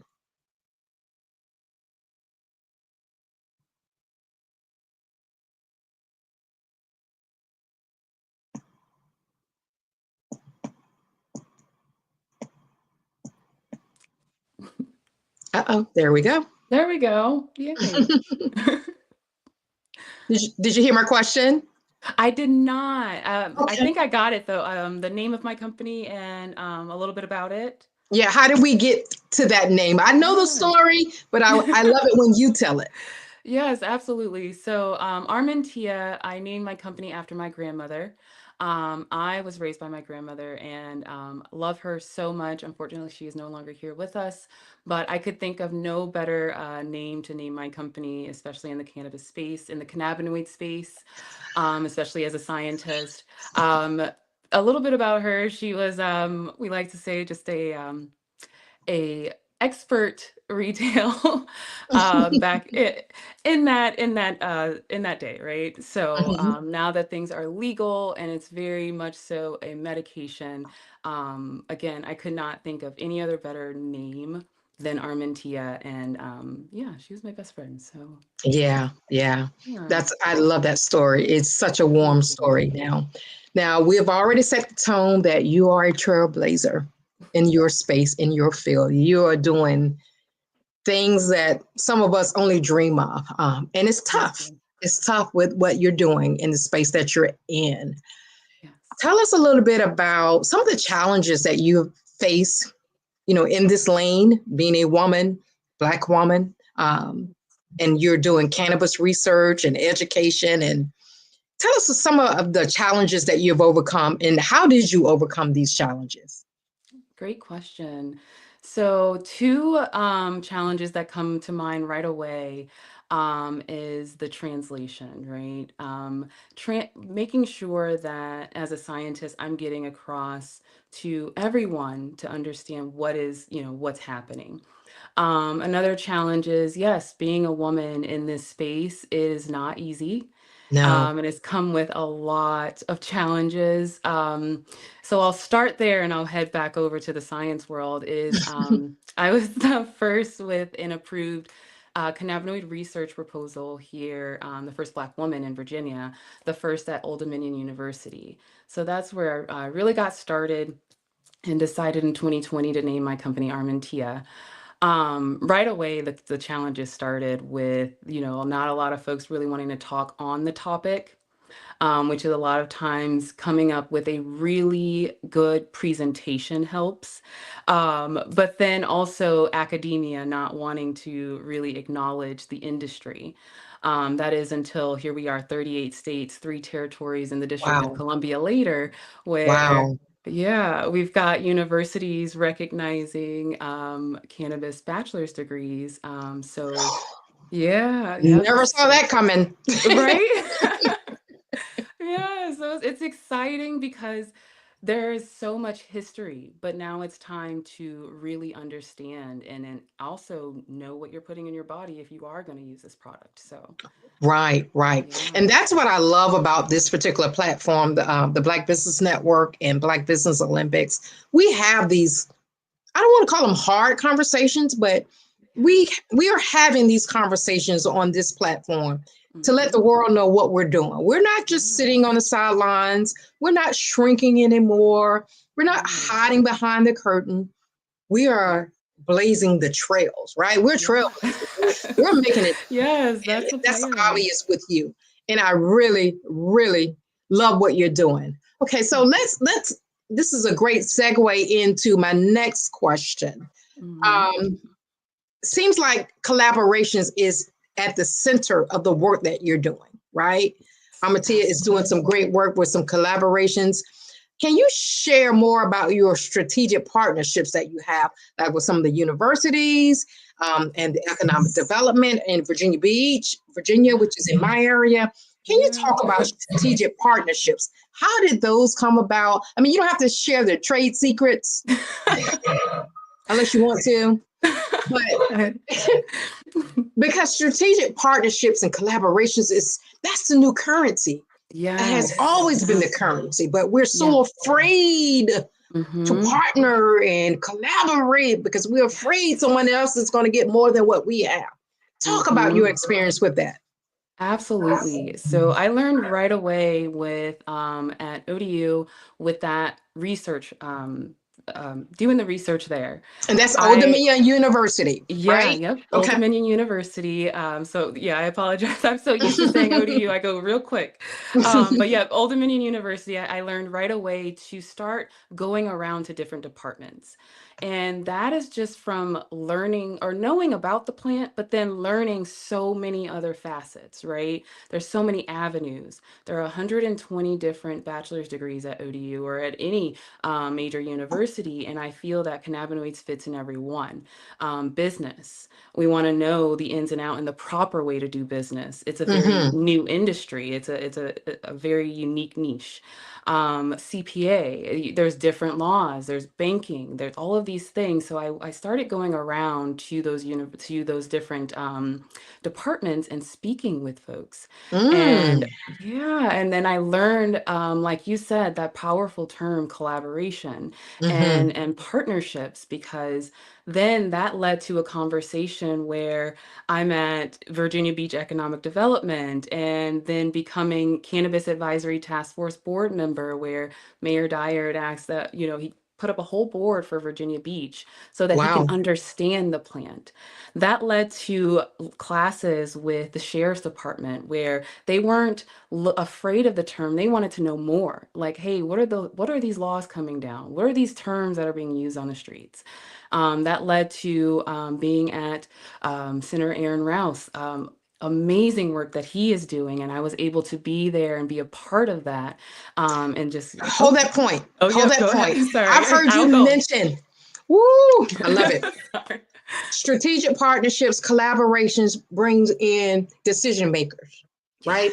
So I've heard you mention the mayor of the city of Virginia Beach. I heard you mention Aaron Rouse, which is a senator. Senator. That's right. Duh, I should know that. No, you're good.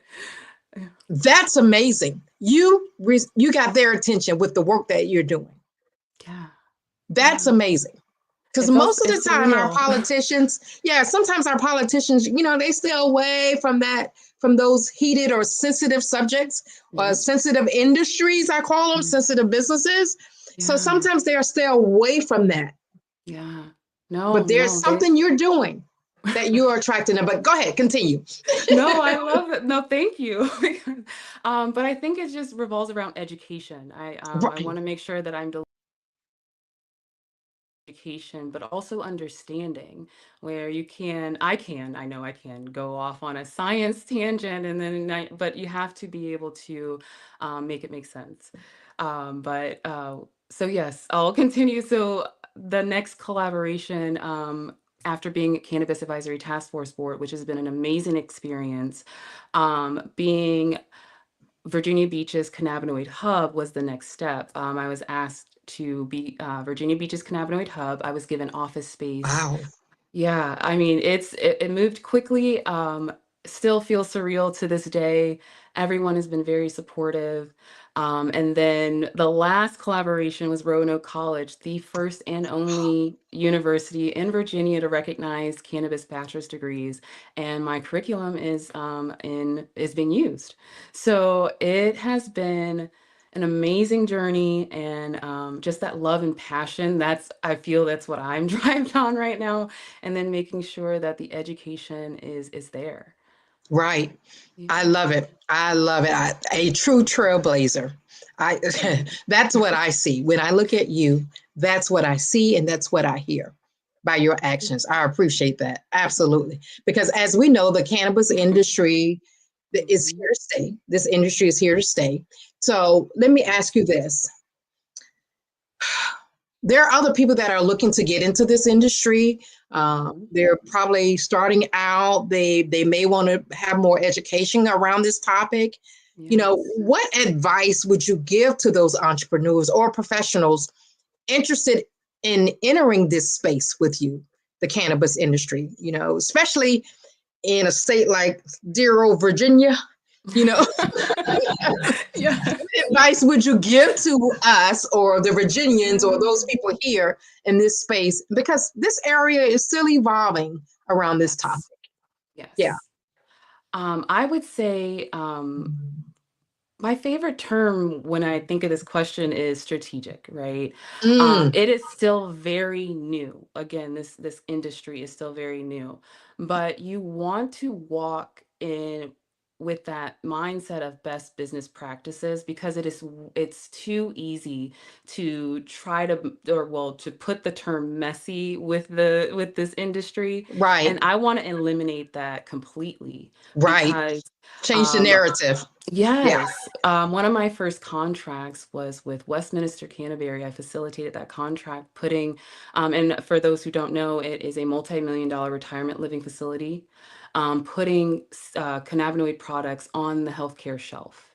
Now, what does that look like? And I think this will answer your question, is what a lot of folks in this space don't think about is the packaging. Can't have, and I'm just going to be super transparent. We can't have graffiti packaging on a healthcare shelf. You really want to be strategic with that. You really want to take care of how you're packaging your product. And then giving hopefully a nugget here is it organic? Are you getting your product tested? Because that is required. Right. And then on the back of that label, this is considered, it's a supplement, it's a medication. So are you able to have on that packaging everything that's involved within your product? All of those things are very simple. If asking other industries, you go to NMSDC conferences or supplier diversity conferences, they're like, oh, I've got, they've got 12 people in their back pocket. But until folks in the cannabis industry start talking in that manner, then they won't. Yeah, so that brings me to this question here. You mentioned the medical side of it, and as a person with a chronic pain disorder, fibromyalgia, it's been recommended for me to take these products. Who do you think? Why is it that we have such a disbelief system? I don't know if that's the right word, but we are always running from this because it has that holistic value to it, correct? So why do you think people are just not shying away from it? Or is it because we're uneducated? Talk to me about that. Yeah, no, I want to agree with you. Yes. But we also have 100 years worth of history that said no, that put negative narratives on this, and that's generational, right? We can dance back, to 1968, where there's pictures and graphics that are just saying that it's just this awful thing. And then when you really look at it, it's a plant.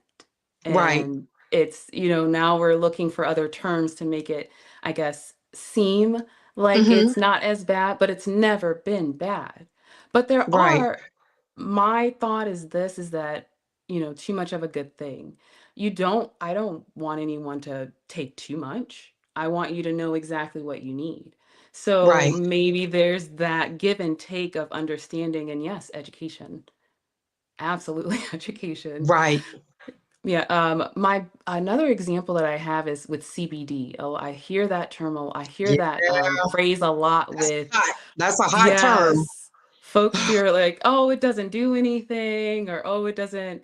Well, we had a lot of years of folks getting into the industry and then not having any standards, but then also not understanding the plant or the product itself. Right. So now we're seeing a huge Uninformed. shift. Yeah. Yes. Yeah. And hopefully we can start seeing some of these companies that aren't taking those proper measures and kind of just like, all right, get out of here. Right. Yeah. So speaking of that, what resources or recommendations can you give us to help us become more educated about the subject, about the topic? Because there's sometimes we have to do our own research, seeing is believing, that kind of thing. I don't care what the professionals say. Sometimes we have to do our own discernment of this kind of thing because it's sensitive. It's sensitive. What would you suggest? It is. So I'll say this. I was recently named lab director for a state licensed cannabis testing facility. And I'm very excited for this. But what I would say to answer your question is the packaging. What a lot of people don't realize is that when you're purchasing these products, it is required that there be a testing label on that package. That means you can go to, and I have no rhyme or reason to like for even a smoke shop. If you decide, hey, I'm just going to go to a smoke shop. That's They're interesting. they're required to have their products tested.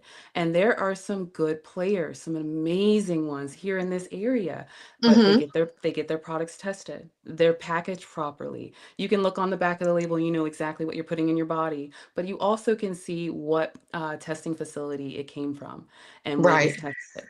Yes. So I would strongly recommend just turning that box over and looking to see if they're doing the right thing, because you should be able to know everything that you're putting in your body. Yeah, because now, is that the law? Is that the state law or something? All of the ingredients should be listed on the package label? On the package label, absolutely. If you are licensed, and that's actually clear across, like I said, there's 38 states, 22 of those states require it. In those 22 states, they require testing at 3 different areas of the grow from seed to sale. So yeah. Let me go personal, because I love the personal stories. Yeah. Have you ever experienced or encountered a situation or scenario where you received backlash or kickback from being in this space, being a doctor, being a scientist, being a woman of color? Have you ever received, I'm not trying to play that card, but I'm just going to put it out there. I can just imagine. Have you ever experienced, what is your most defining moment? Let me ask that question. Right? I'm like, it's getting hot in here. Yeah, I know. Maybe that's a better question. There's been a few. I'll give you an example. No names involved, but no names. I learned on the business side. I was so excited, like especially as a scientist, as an educator. I'm so excited, ODU is saying you can come and guest speak about this topic. Very first time it's ever happening. Right. And I'll just be real with you. I am telling the folks that I thought supported me throughout this journey. And the first sentence that I remember, my changing moment where I was like, okay, I need to do something, was they laughed and they were like, what are you going to do? Go in the class and teach them how to get high? And I'm like, my. Did I cry? Absolutely. Oh, wow. Did I realize like, okay, I see now that I'm not being taken so seriously. I definitely don't. It's not about them, but it's more about me. I want to be a part of, this is a very important industry for me. So being a part of accelerators, I started, doing all this research and being a part of Black Brand, like that was an amazing turn for me where I got to learn so many ins and outs, be in a lot of different rooms that I've never been in before. Right. And then be able to handle. Right. Yeah, a lot more than, just not just the academia side, right? Yeah, So the yeah. actual business side, because that's two Yes, different worlds. it And most is. people don't realize that. They think being an entrepreneur or business owner is all glitz and glam. It is not. It It is is not. It is hard work. Is it it's worth it? hard work. Absolutely, but it is Yeah, hard. absolutely, absolutely. Yes. So let me ask you this. Yeah. What is the long-term vision or goal for Armatia? And I know grandma is somewhere in that. Yes. So what's the big vision, the big audacious goal of your company and the work Yeah. that you're doing? So the big picture, right, Mm-hmm. is I started this journey in the lab, Mm-hmm. and I was able to test products that were amazing and gave me goosebumps, to testing products that I will just leave that there. Wow. Yeah, so, folks, Wow. and I'm just like, "Ooh, okay." So, bigger picture for me is education. Mm-hmm. Number one, and it started with that, going to the board of pharmacy and saying, "Hey, if there was a patient that were in the inpatient pharmacy, that pharmacy tech would have to know what this product is." And it Mm-hmm. was simple as that. And then, getting that recognition from PTCB and the board of pharmacy. But for Armentia, I was like, okay, I saw the steps towards that bigger goal of mine, which is, yes, having a lab and then continuing on with the education. So, yeah, Wow. yeah. Now you're offering degrees, you're offering Mhm. extended studies. Yeah. You got the science side, you got the education side. That is just amazing, amazing resources. So that brings me to my almost final question. Okay. Almost. I want to talk to you about resources. I want to talk to you Mhm. about, because resources, access is so important, especially for Black-owned businesses. Yes. We don't always have that. What's the word? Level playing field, however you say it. We don't always Yes. have Yeah. that kind of stuff. But I know that your company, Armatia, you all offer the certified pharmacy technician exam prep. Yes. You Yep. help them with that exam, Mhm. preparation for that, as well Absolutely. as grant application assistance.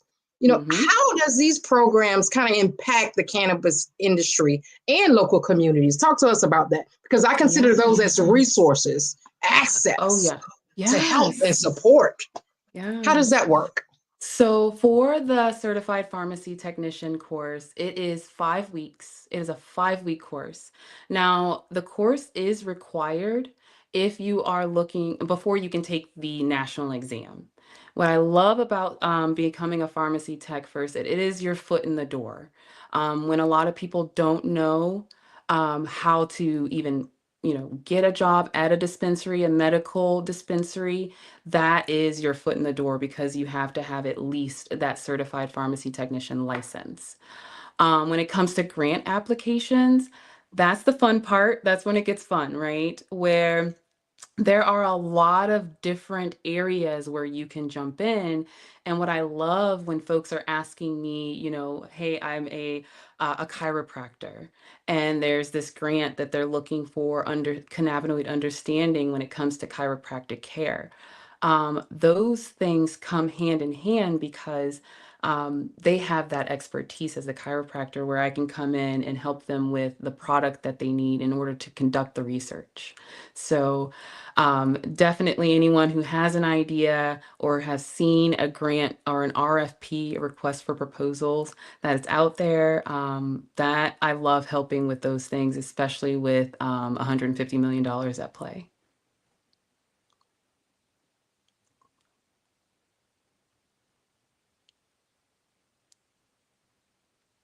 Wow. I'm just sitting back here like, whew, gosh, I am Yeah, so proud of you. So proud thank of you. you. I mean, I can go on and on and on and on. And because this is interesting to me, this is different. This is Mhm. uncommon. You are an underdog in this space. I love a good underdog because I am one too. And I just want to say that let the work you're doing speak for you. Don't give up. You know, I know it gets hard because we've had some conversations. It gets hard. And one thing I didn't touch on, and I think you mentioned it in your introduction, is that you are a veteran, right? You are. Thank you for your service. Thank you for all that you do. Is there anything coming up on the horizon that you're doing special for them? I know you did some things back in September and October. And I appreciate you. I appreciate you doing all of that great work. You had golf tournaments and all that good stuff, but are you doing anything special going forward in the next 6 months or so? Tell us about some of your projects you have coming up. I guess that's a better word. What I love about what you just said is the work, right? You have to buckle down and you have to put in the work. A lot of my work is writing. And reading and making sure that our mentee stays above reproach. So yes, you're right. It is a lot of writing, but what is exciting about that is that the pilot courses over the summer for the certified pharmacy tech, they went spectacular.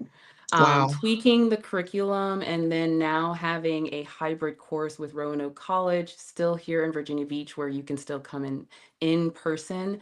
That is coming up in January. And then very exciting, but also very, I'm gonna, be texting you a lot. I have been asked to do a second annual golf tournament. Proof of concept, it really shined through. We had to do a change of date, which we definitely learned a lesson there with the weather. But what I think happened within that golf tournament was, again, a proof of concept, and seeing that people can come together. It can be a cannabis related event. The funds can be, it goes towards our veterans, which is always exciting for me. So being offered that or asked to do that, it makes me a little nervous because that was my first event, and I felt like I needed to sleep for about 2 weeks, but I understand. I'm excited. I definitely think my team and we have a plan going forward to make sure that it is even better. Right. Love it. Love it. We're coming down to the wire. I hate to let you go, but I'm going to have to let you go. But I do want to ask you, I do want you to share with us some words of wisdom for those they may not be in this lane with you in this space, the cannabis industry, but they may be in another male dominated, non-minority dominated industry or field or vertical. What are some words of wisdom that you can leave with us and help us? Okay. I think I understand. So, and my thought when you ask that question is stay true to you.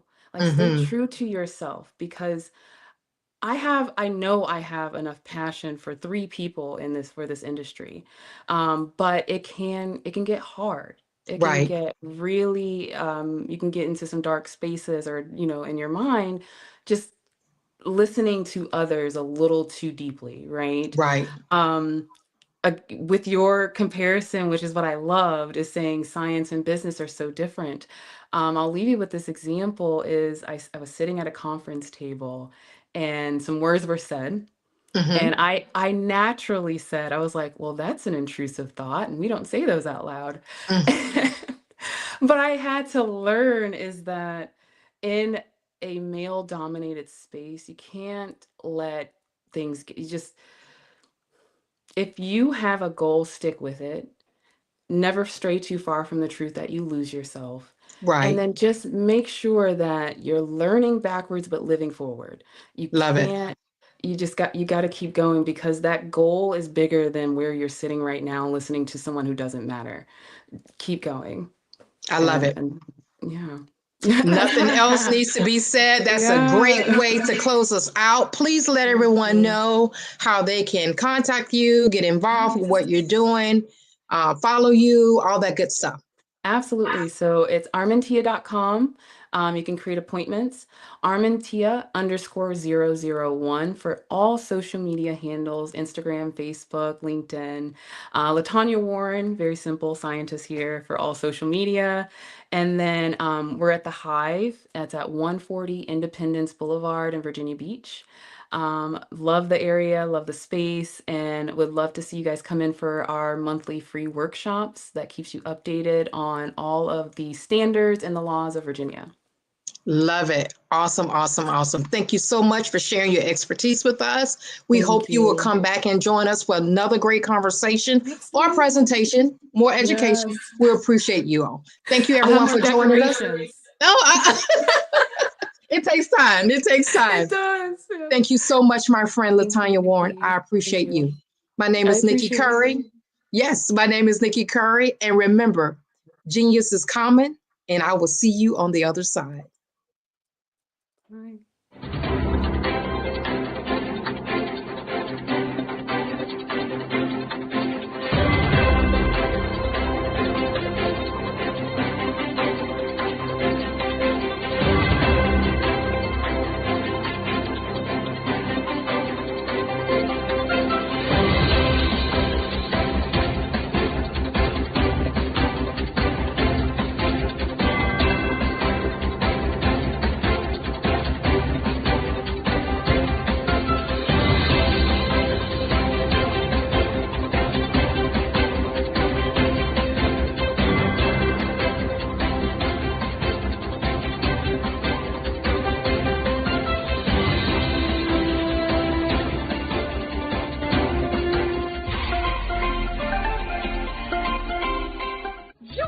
Dr. Eric Kelly III and a host of phenomenal speakers from all around the globe for this 7-day virtual event that you don't want to miss. The mission of the Black Business Expo is to raise scholarship money from kids all the way from high school, all the way from college. The Black Business Olympics is one of the largest Black business showcases in the world. It is an opportunity for businesses and companies to showcase their businesses globally. We are going to be giving away laptops up to $5,000 away to students. Again, I'm Olivia Appleberry, the founder of 2 Cents Finance and one of the speakers for the expo. I am so excited to see you there. For more info, go to www.blackbusinessexpousa.com or call 919-308-9090 and hope to see you there. I am Black Business. From the moment I wake until the time I sleep. Yes, I am Black Business. I am Black Business. Tell me, are you Black Business? I am Black Business. Do you support Black businesses? Listen, I support Black business because I am Black Business. Black Business Expo, one of the largest business showcases in the history of Black business in the world. The world! Sign up today at www.blackbusinessexpousa.com or call 919-308-9090. I am Black Business. I am Black Business. From the moment I wake until the time I sleep, I am Black Business. I am Black Business. Are you Black Business? I am Black Business. Do you support Black businesses? I support Black business because I am Black Business. Black Business Expo, one of the largest business showcases in the history of Black America in North Carolina. Join Dr. Eric Kelly III and a host of phenomenal speakers from all around the globe for this 7-day virtual event that you don't want to miss. The mission of the Black Business Expo is to raise scholarship money from kids all the way from high school, all the way from college. The Black Business Olympics is one of the largest Black business showcases in the world. It is an opportunity for businesses and companies to showcase their businesses globally. We are going to be giving away laptops up to $5,000 away to students.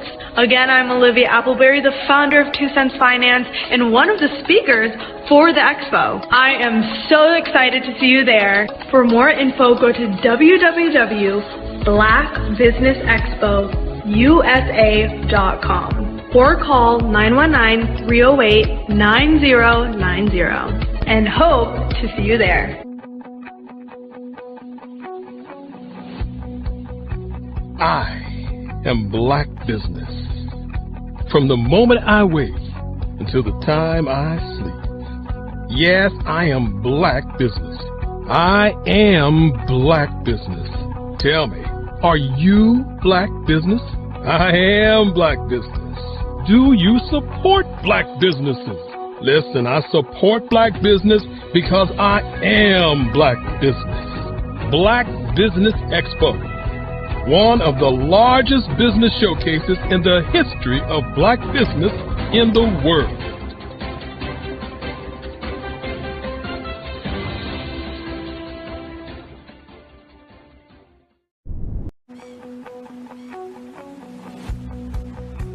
I am Black Business. From the moment I wake until the time I sleep. Yes, I am Black Business. I am Black Business. Tell me, are you Black Business? I am Black Business. Do you support Black businesses? Listen, I support Black business because I am Black Business. Black Business Expo, one of the largest business showcases in the history of Black business in the world. The world. Sign up today at www.blackbusinessexpousa.com or call 919-308-9090. I am Black Business.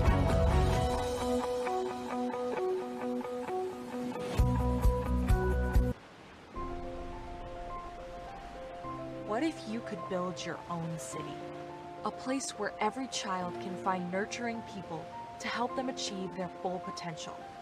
A place where every adult can access job training support, where health education is abundant, where social justice ruled the land. A place without limitations. Welcome. You have arrived at STEM City USA. It is what every city should be. A safe and trusted community where you find people and resources to help you become everything you are and beyond. STEM City is unlike anything you have ever experienced. It is a digital twin of the world around you, only better. STEM City is about energy and soul renewal. It is more than a digital world. You can almost feel the power of live cultural events, music, and theater.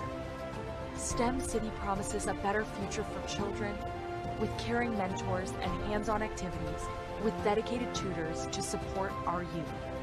STEM City is your passport to a healthy lifestyle with weekly events addressing our community's many issues.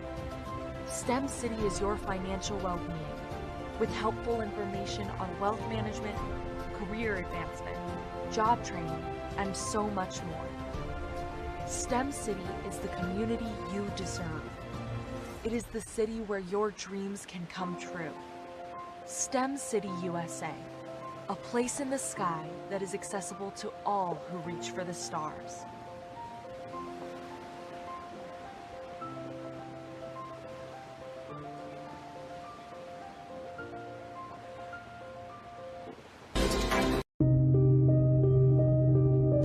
The Black Business Expo is changing my life. This year, they are giving away laptops and even $5,000 in cash to students just like me. I'm Alexis, and I want to go to college to fulfill my dream of becoming an entrepreneur. Help the Black Business Expo going to www.blackbusinessexpousa.com, and also becoming a vendor, a sponsor, or donating.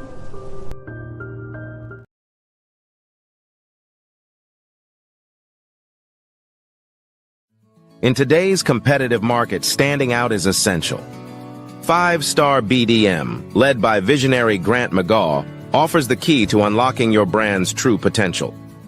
With innovative strategies and a passion for empowering businesses, 5-Star BDM is transforming personal branding and business development, moving brands from merely competing to dominating.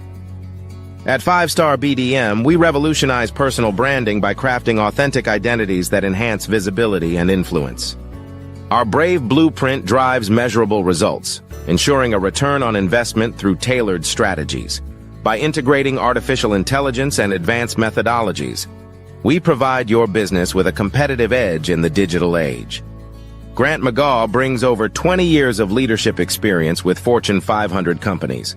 Named a top 10 global thought leader in personal branding, Grant's achievements include the 2024 Best Personal Brand Development Podcast for Follow the Brand. His philosophy, integrity doesn't have a price tag, is the foundation of 5-Star BDM. Partnering with 5-Star BDM means embarking on a transformative journey. We begin with discovery, analyzing your brand's DNA. Using the Brave Blueprint, we develop a strategy tailored to your goals.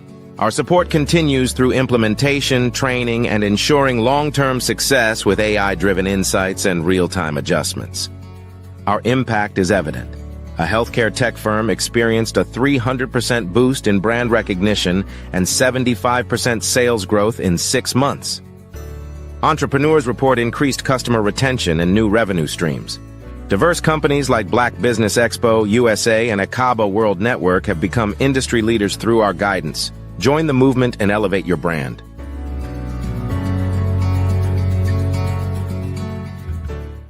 I was born in a little village on the island of Haiti.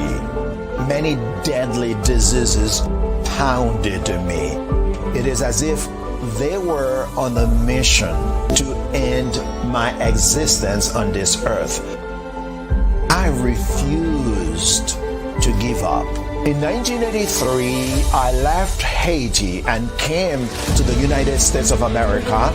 And I came with $5, 2 shirts. I didn't speak in English. I came to Atlanta. I got a job. I was a doorman. I was a doorman with a dream.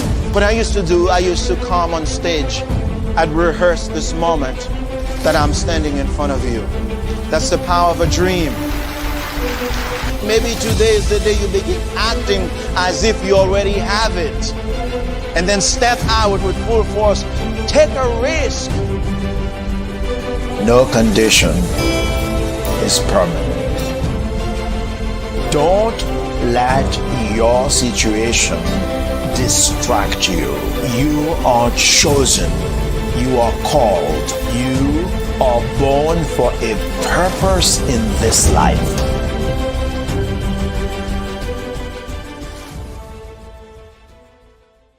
Are you a forward-thinking entrepreneur or business owner? The world is changing faster than ever, and it's time to pivot and adapt to the future. Hello LLC is here to help you do just that. Hello stands for helping enterprises leverage leading-edge optimizations. Our innovative solutions can streamline operations, reduce overhead costs, and give you a competitive edge in a market projected to reach $5 trillion by 2030.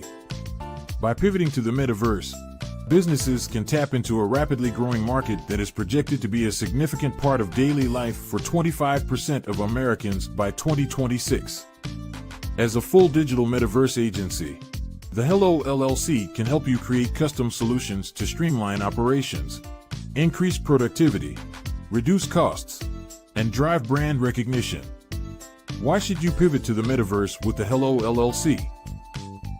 By leveraging cutting-edge technology, you can provide immersive experiences for your customers, expand your global reach, and unlock new revenue streams. Contact us today to make the pivot.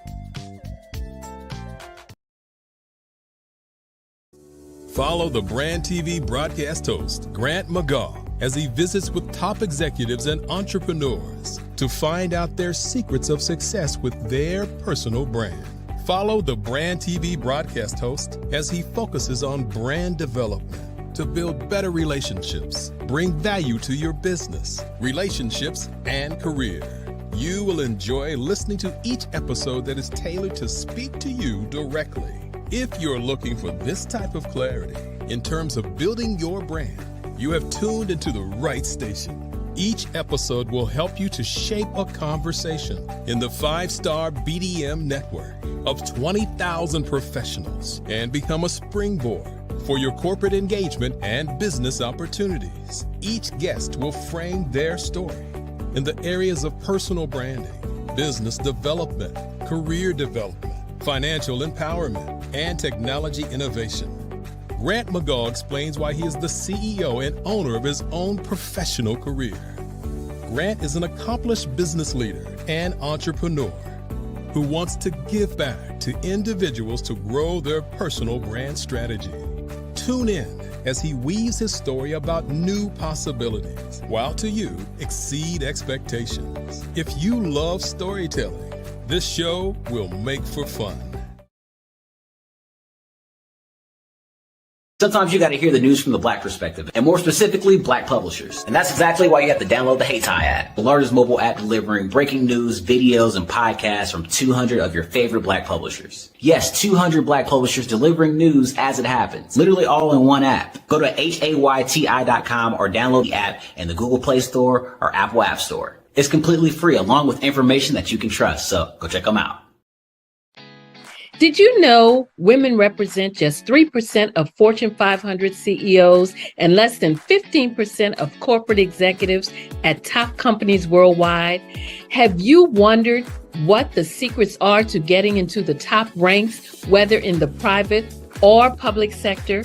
Do you want to figure out how to stop being held back in your career or passed over for promotion? Then you're in the right place. Hi, I'm Dr. Madeline Ann Lewis, President and CEO of the Executive Women's Success Institute.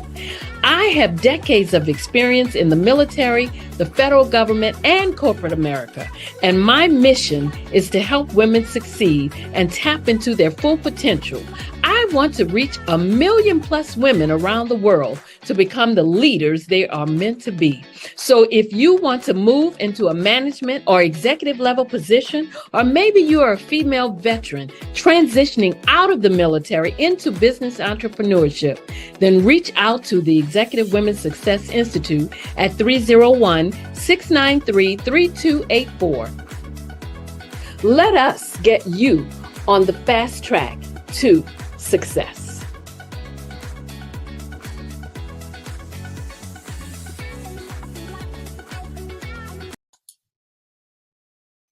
Hi, I'm Barbara Smith.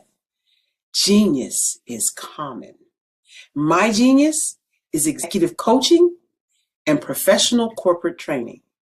As the master executive coach and corporate training ambassador for the Genius is Common movement, I help business owners craft their stories in such a way that you know exactly what they do, what they have, and what they bring to the table. Many times as business owners, we are asked, so what do you do for a living? And we could be crushing in our businesses, but we're not quite sure exactly what to say in a short amount of time. Well, I help you take those stories that are the reason why you're in business and why you're so passionate about your business and craft them in such a way that people are drawn to you as opposed to being repelled by you. Because every conversation, every time you talk to someone about your business, you are excited about it. But are you really conveying what you do, what you have, and what you bring to the table? And do really people understand why you care so much and why they should care that you have the solution to their problem? Well, I'm here to help you with that. As a master storyteller, I can help you with your stories and spin them in such a way that they are intriguing and fascinating. People want to listen to you talk about your business. That's why at the Genius is Common movement. I am the master executive coach and professional training ambassador. That's my genius. And genius? Oh yeah, it's common.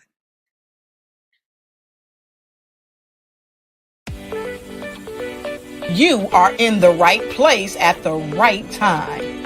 The Black Business Network opens again for its Black Business Olympics, a 24/7 broadcast on business, strategies, global branding, social media marketing, finance, advertisement, and much, much more. Featuring the top, most powerful entrepreneurs and speakers and thought leaders from all around the world as they gather together for this phenomenal event.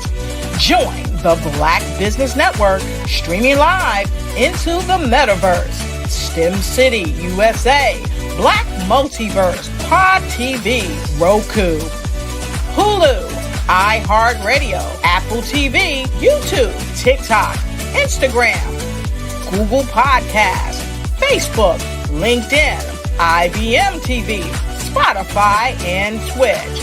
Tune in today and be a part of this amazing movement.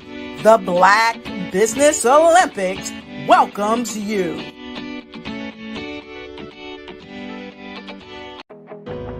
I am Black Business. From the moment I wake until the time I sleep, I am Black Business. I am Black Business. Are you Black Business? I am Black Business. Do you support Black businesses? I support Black business because I am Black Business. Black Business Expo, one of the largest business showcases in the history of Black business in the world.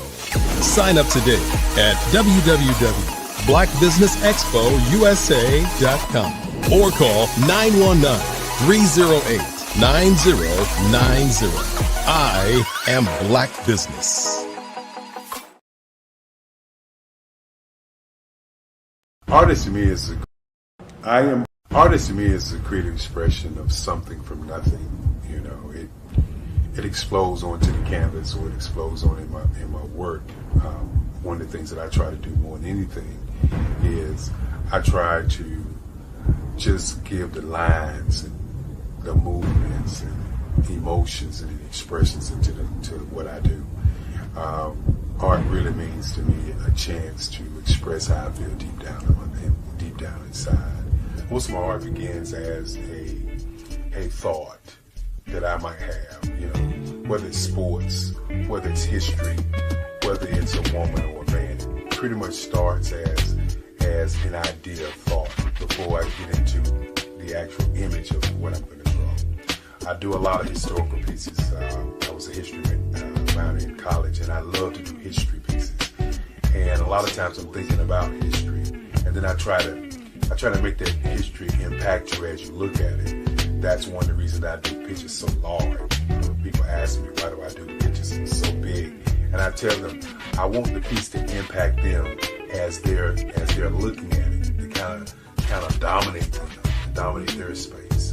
And most of my pieces I try to do off page. I don't try to do anything that's going to be in those four corners.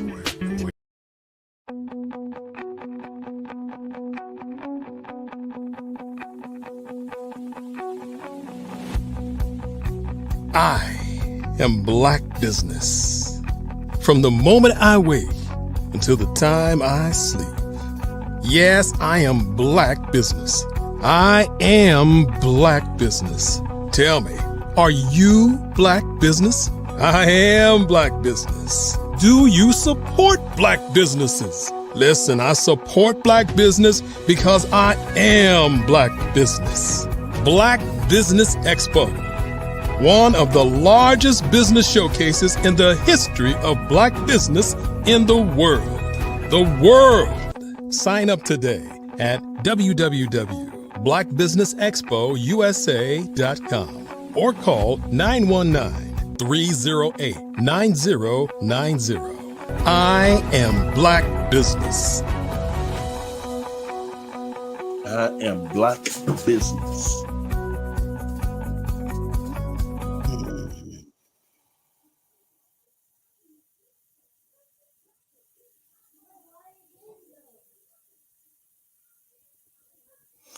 Good day, business owners, entrepreneurs, thought leaders, and corporations.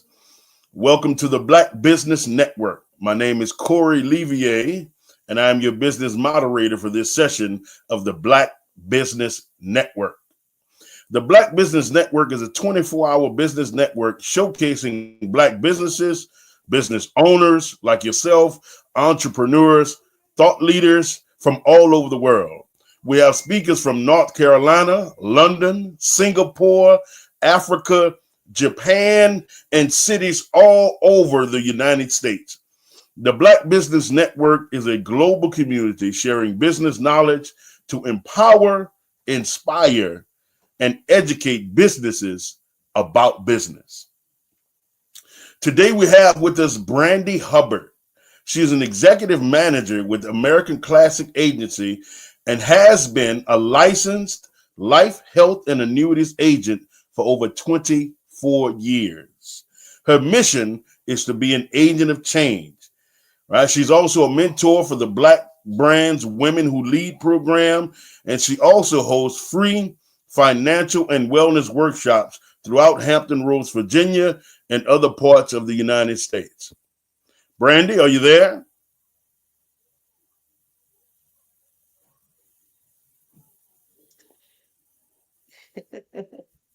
Hi, how are you? Hey, Brandy, how you doing, baby? Okay. Good in you. Oh, man, I'm blessed and divinely favored. I know that's right. I'm excited. If I was any more excited, I'd be twins. Hey, well, listen, man, you excited, I'm excited, and it's a pleasure to have you on. Why don't you tell us a little bit about yourself, more than what we got in this short bio and what your Okay. mission is. Okay, well, basically, I was born and raised in the big city of New York. I originally started my career out as a legal secretary and kind of let my way into being a legal assistant. And then I found that, at that point, I was like, it has to be something better out here. And that's when I started on my entrepreneurial track. I ran into an amazing mentor who introduced me to the financial services industry over 24 years ago. And I've been doing it ever since because I truly have a passion. I love people, I love helping people, and I really enjoy what I do.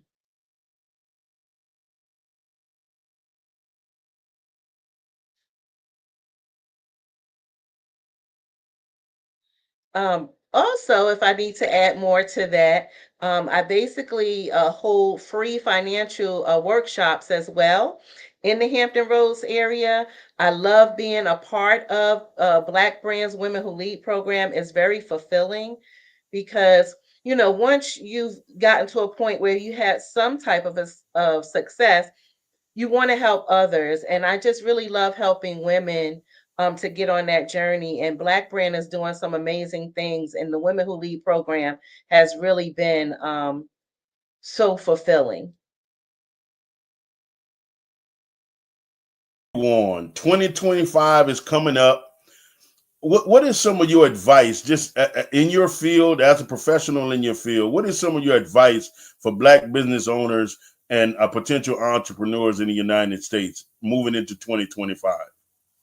Right. So we have to get our financial houses in order for a number of reasons. And we know that administration is about to change.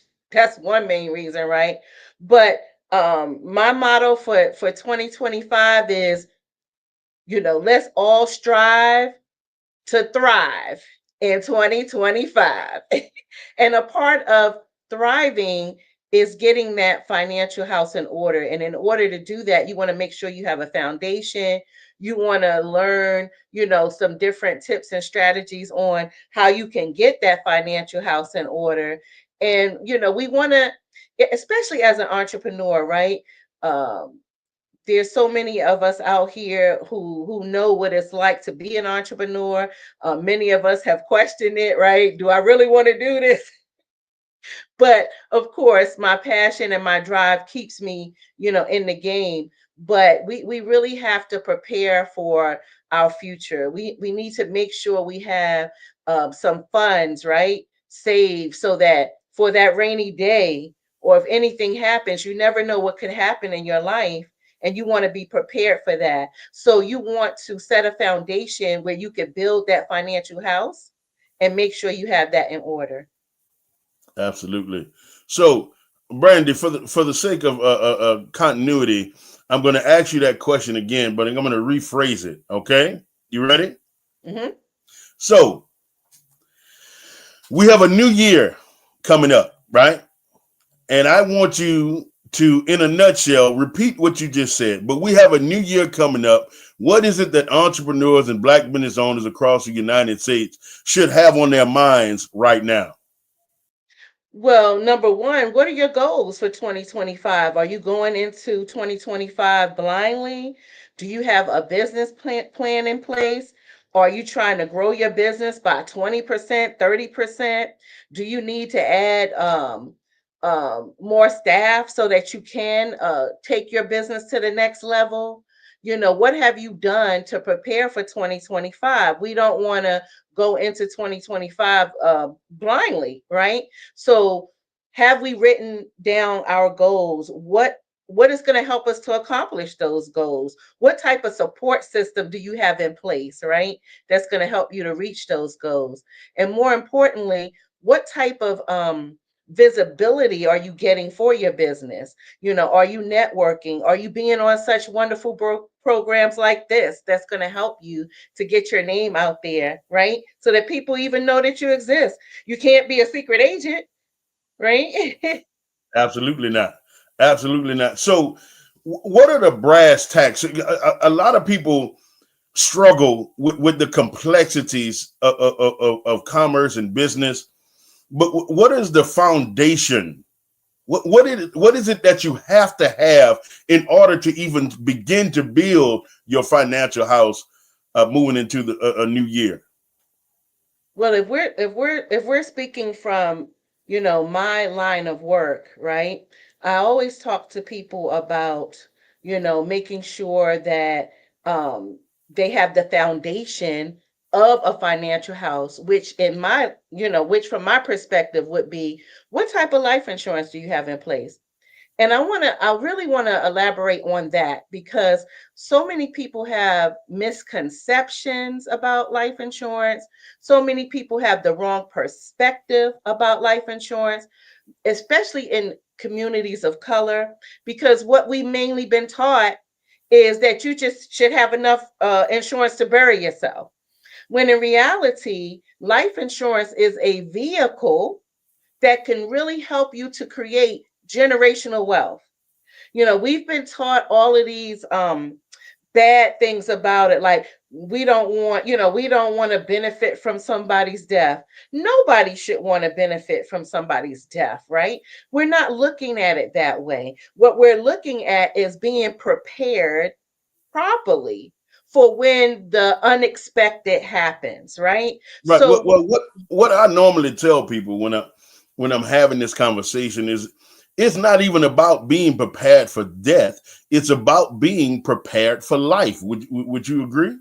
oh, absolutely. Because at the end of the day, Corey, how is life going to go on, right? Will you be able to maintain and live in that same zip code, right? Let's get real, right? Right. If you lose a breadwinner, what's going to happen to you and your family? Do you have children? Will you have to move? You know, it's so many things that we don't think about, you know, ahead of time. And unfortunately, I've seen so many things happen to people because they weren't prepared properly. So, like you said, you're preparing for life, and life insurance has evolved over the years to the point where it's called life insurance for a reason, right? We've been taught, oh, it prepares you for death, but in reality, life insurance has a lot of strategies, tax benefits, things that are put in place that can help us for, you know, it's for the living too. Mhm. So those are some of the things I would love to share, you know, if I have an opportunity at some point today. Absolutely, and we definitely going to get to that. But just on to get into some personal things, Mhm. how would you recommend someone who really loves their parents or grandparents introducing the conversation about life insurance? Because as Black people, sometimes we are very, very emotional. Mm-hmm. And we tell our children, go sit down somewhere, let grown folks handle this. Even when they're 35, 40 years old, if the elder of the family is not educated, oftentimes they'll just dismiss or brush off very important things that the younger people who are coming up have to say or are interested in. So how would you, what advice would you give someone who's struggling to broach the conversation with one of the elders or the breadwinners in the family who's not as educated in this field? I would basically, it's a hard topic to have, and you can even start the discussion off that way, right? I know that this is a hard topic to talk about, but I want better for our family, right? I want us to be able to leave a legacy for our children instead of debt. And in order to do that, we need to have these uncomfortable conversations so that we can prepare our family, right? And actually, Corey, we should be teaching the younger ones, right, what they need to do so that they can change the trajectory of where our family is going. So yes, the older ones, it's a little late, right, for them because of age and health. They may not even be in a position to qualify to put the life insurance in place so that we can create that generational wealth. We want to educate our younger ones, right? And we want to help them to appreciate that. We want to put those GoFundMe's to rest, right? We, wants to be The out there. GoFundMe's, the barbecue sales. Right. Right. Car washes. Come on now. We need to, if we know better, we should do better. And I'm speaking very passionate. Y'all caught me at the right time. I'm speaking very passionately about this because we unfortunately just lost a loved one. Right. We buried someone Sunday Yeah. who was just 51 years old. Absolutely. And it was very sudden and very unexpected. So we need to do better so that, life insurance can help close the income gap that is in the Black community. Hello, right?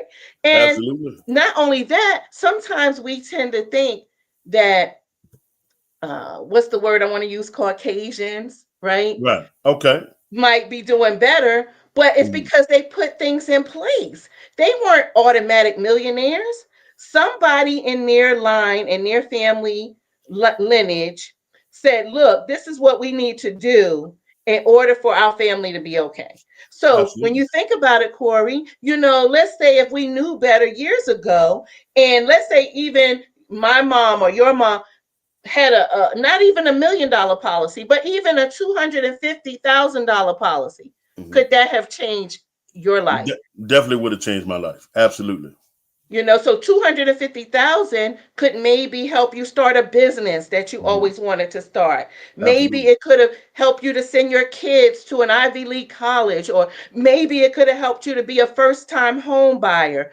All of these things that could help your family position themselves to start creating legacies and that generational wealth instead of being in debt and broke.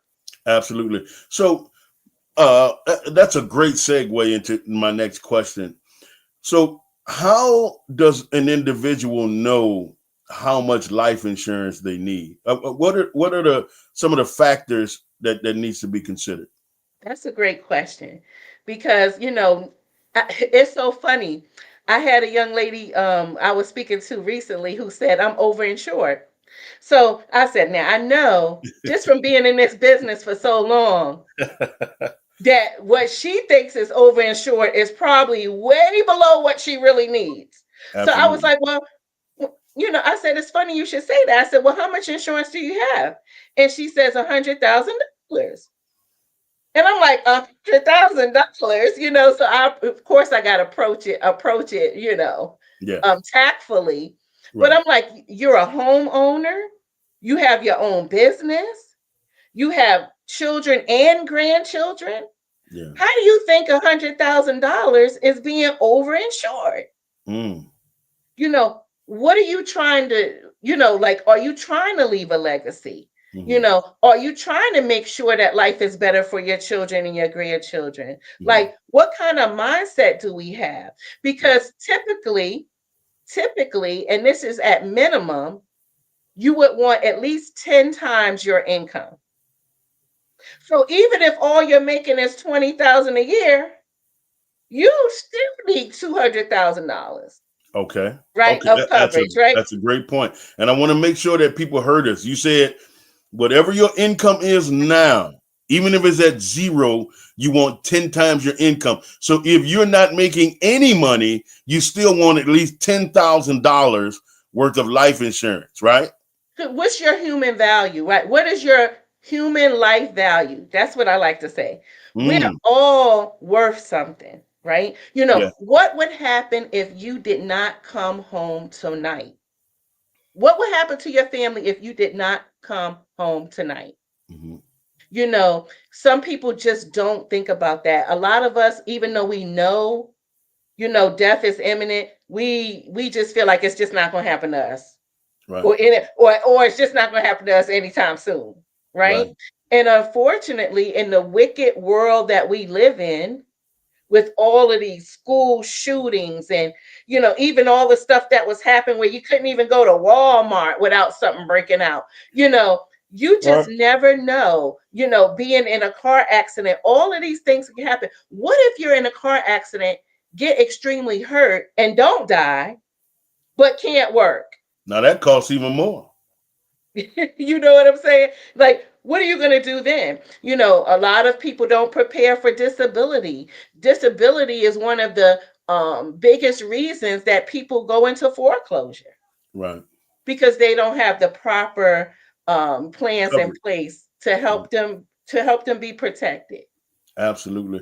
So, you know,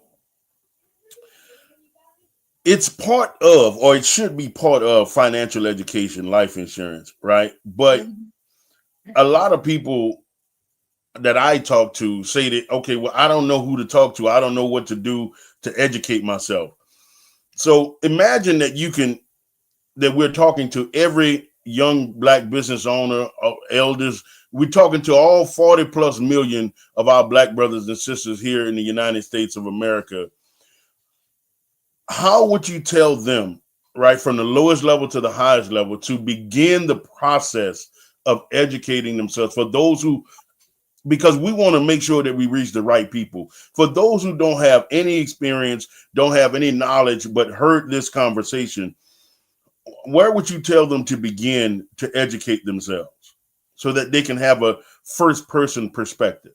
That's a good question. You know, a lot of times there are a lot of free workshops that are available in your community, right? Of course, you can go through referrals. Like if you know, hopefully you know someone who have their ducks in a row, and you may be able to talk to a financial professional that they've worked with. Because, you know, I don't want to say Google, right? Google somebody because you don't know who they are, right? But a lot of times it's word of mouth, it's networking. Like I meet a lot of my clients just from networking, going to networking events, right? Going to different conferences. You know, sometimes people will begin to follow somebody, right? You know, on social media. They might see someone that they resonate with, and then they start following them and getting to know them a little better that way. You know, there's so many different ways with social media and networking and referrals. And, you know, because what makes my skin kind of cringe is when I see those commercials where they say, oh, get 100,000 for $20 a month, right? Because what happens is people will start calling these different companies and getting coverage, but not really getting what they need. Like they didn't do a needs analysis to even really understand how much coverage they need. And because of that, that's why there are so many people who either are very underinsured or don't have any coverage at all, or only rely on coverage through their job. Now that's a big one. You do not want to just rely on coverage through your job, because most times your job may give you Some jobs only give you 20,000, 25,000. Some might give you 1 times your annual salary, and it's really never enough. And here's the biggest thing, and I'm gonna tell a story attached to this if you don't Okay. mind. So and I'm gonna shorten the story and make it quick. No, So girl, express yourself. So, okay, and this is a real life story. This happened years ago when I, started out in the industry. There was a young lady who I'm gonna call her Mrs. Jones, just for the sake of her identity. But let's say Mrs. Jones, she was like, I want to get coverage. But Mr. Jones was like, I think I'm good. I already have coverage through my job. Well, I didn't want to, because I'm not a hard pressure salesperson, right? I don't twist nobody's arms. I give them the information and I allow them to make the decision. That's number one. So I said, well, okay, Mr. Jones, I understand and I respect your opinion. But when I went down there to deliver his wife's policy, I just didn't feel right without making one more attempt. So I made one more attempt and I was like, Mr. Jones, listen, I understand that you feel like you're good because you have coverage through your job, but can I just give you a couple of things to think about that you may not have considered? And he was like, sure. So that's when I was like, listen, have you ever thought about the fact that what if you were to be fired? Now you don't have any more coverage, right? And I said, well, and then I said, but then let's talk about maybe you don't even get fired. Maybe you decide that you want to go to a new job, right? Now you're in between jobs and you have no coverage. What if that happens? But I said, but more importantly than that, the biggest one that people don't think about, the biggest reason that people don't think about is what if you become sick and have to take leave without pay? Because when you take leave without pay, Corey, you're not getting paid, right? So they don't have a way to take money out of your check in order to cover your benefits. Right. So basically you're taking leave without pay just so they can basically hold your job. Right. So I said, what if that happens? You don't even have medical insurance at that point. So he thought about it and he said, you know what you said made a whole lot of sense. Go ahead and give me the coverage. So I ended up giving him the coverage because they had 2 children. They had just bought a house. You see what I'm saying? Right. And let me tell you, not even 6 months later. Wow. The wife called me and she was so hysterical and crying. I didn't even understand what she was saying at first. But when I got her to calm down, she was like, Brenda, you're not going to believe this. My husband passed away. Jesus. Now, mind you, he was in his early 40s. Height and weight was great. He was in great health.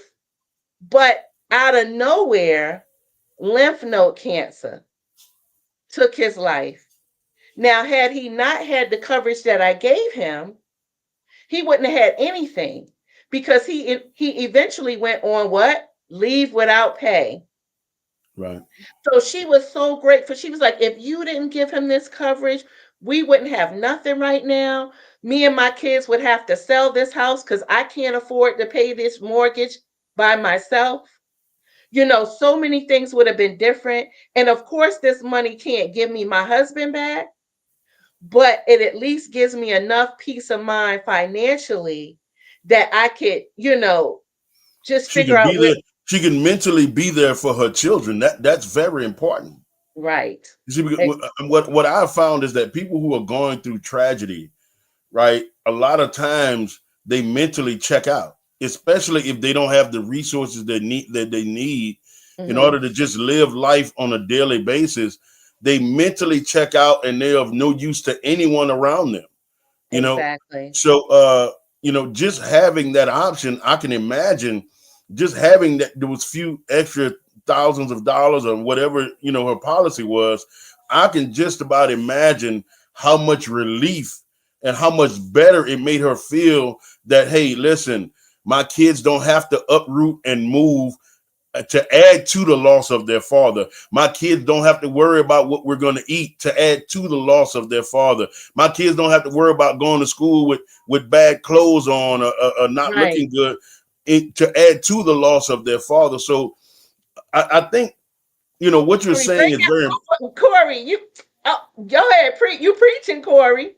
Girl, I've been known to preach, so don't get me started. But listen, what I'm saying is that I think what you're saying and what you're impressing upon me is that we as a people should make sacrifices to ensure that we can pay for the life insurance, because we make sacrifices. We make sacrifices to buy all of these big brand name clothes and shoes and cars, and we keep up with the Joneses. We make sacrifices for our vices, cigarettes, alcohol, different things.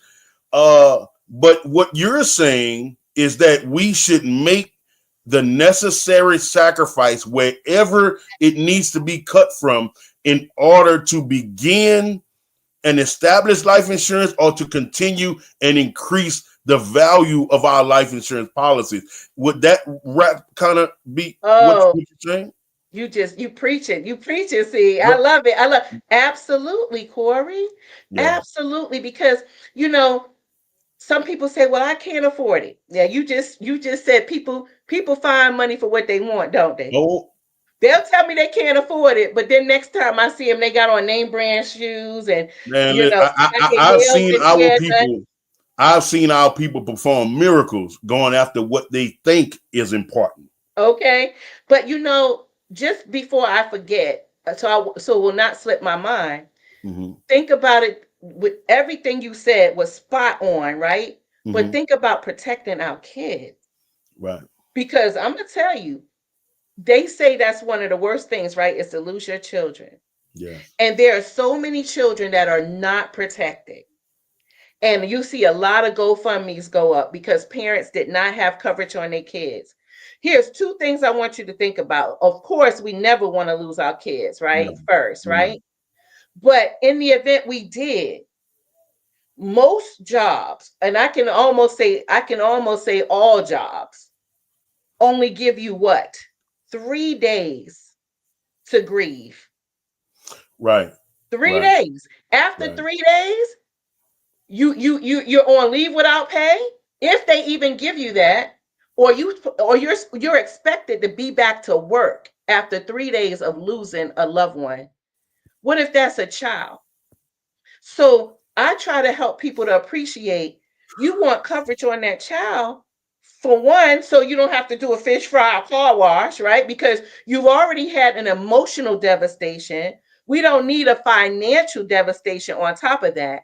But more importantly than that, you want enough coverage so that you can take all the time off you need to heal mentally and go back to that job when you're ready to go back. Or guess what? You'll have enough where you go find a new one if you have to. Right. When you're ready, right? Right. And then speaking to entrepreneurs, it's the same thing, if not even more important. There you go. And then what about our entrepreneurs who are in business with other people? That's why it's so important to have key person or key employee insurance, especially if you have a business partner. What happens if that business partner passes? Everything now falls on you. What if you have this specialty, business where not everybody knows how to do what you need that business to do? It's going to take you longer to find someone to maybe replace that person, or, you just never know, right? All the obligations or financial obligations you may have because of the business.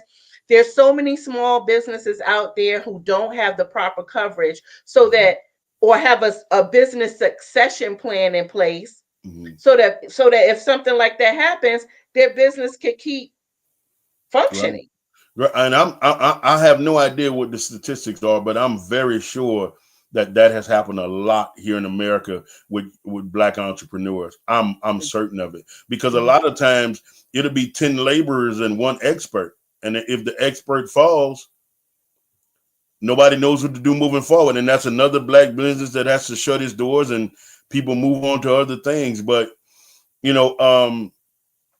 so I'd like to hear, because I feel like you have one, I'd like to hear another story about how you may have helped someone or changed the course of someone's life because you convinced them to get the right package for their family. I don't like to say convince, no, because you know what I'm saying, because I like to give the information to help them make a more, what's the word? Conscious? Yep, conscientious decision, right? Yeah, Because absolutely. and you know why I say that, Corey? I don't want to feel like I have to convince you or twist your arm, because it's not going to help me or you. Because if I do that, chances are you don't really appreciate the value in what you just did, and chances are you won't keep it. Right.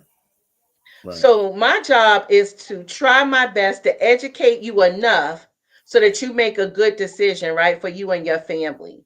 But I'm going to give you another example. I had a very good friend of mine who had just purchased a home, and she needed coverage, because I'm speaking to people who are single too, right?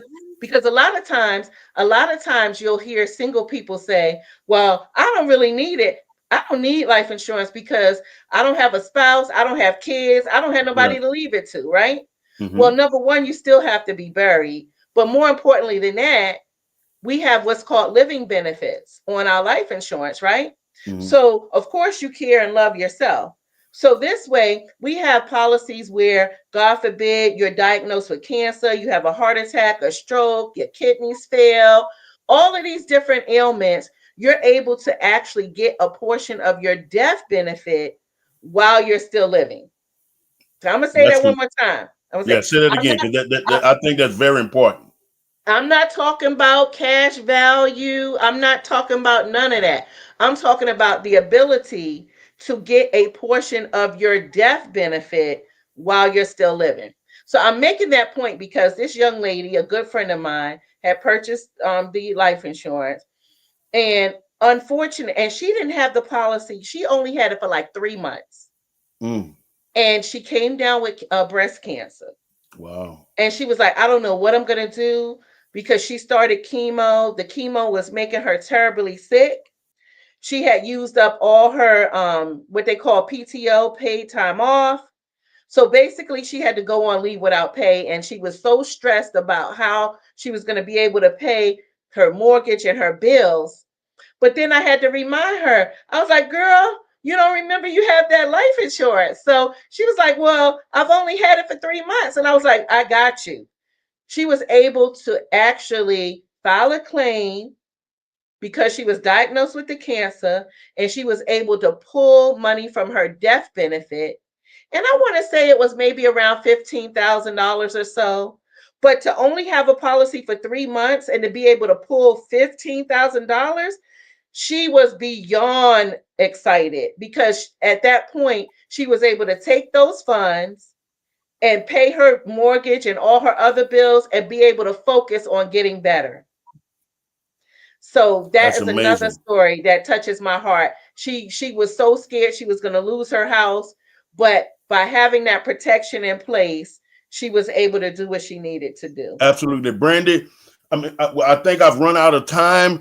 You have been a pleasure to have on, and I thank you so much for your passion and your information, and I pray that all those who needed to hear it heard it, and I will see you on the other side. Thank you so much, Corey. I really enjoyed our interview. Can I say my number for people to be able to reach me? Absolutely. How do we get in contact with you? They can reach me at 443-864-7337. And I also have a website, bhubinsuranceclub.com. All right. Remember, we were talking with Ms. Brandy Hubbard, an executive manager with American Classic Agency, a life, health, and annuities agent for over 24 years. So if you need information, she's the one to go to. Thanks for tuning in, and we will see you on the other side. Bye, Brandy.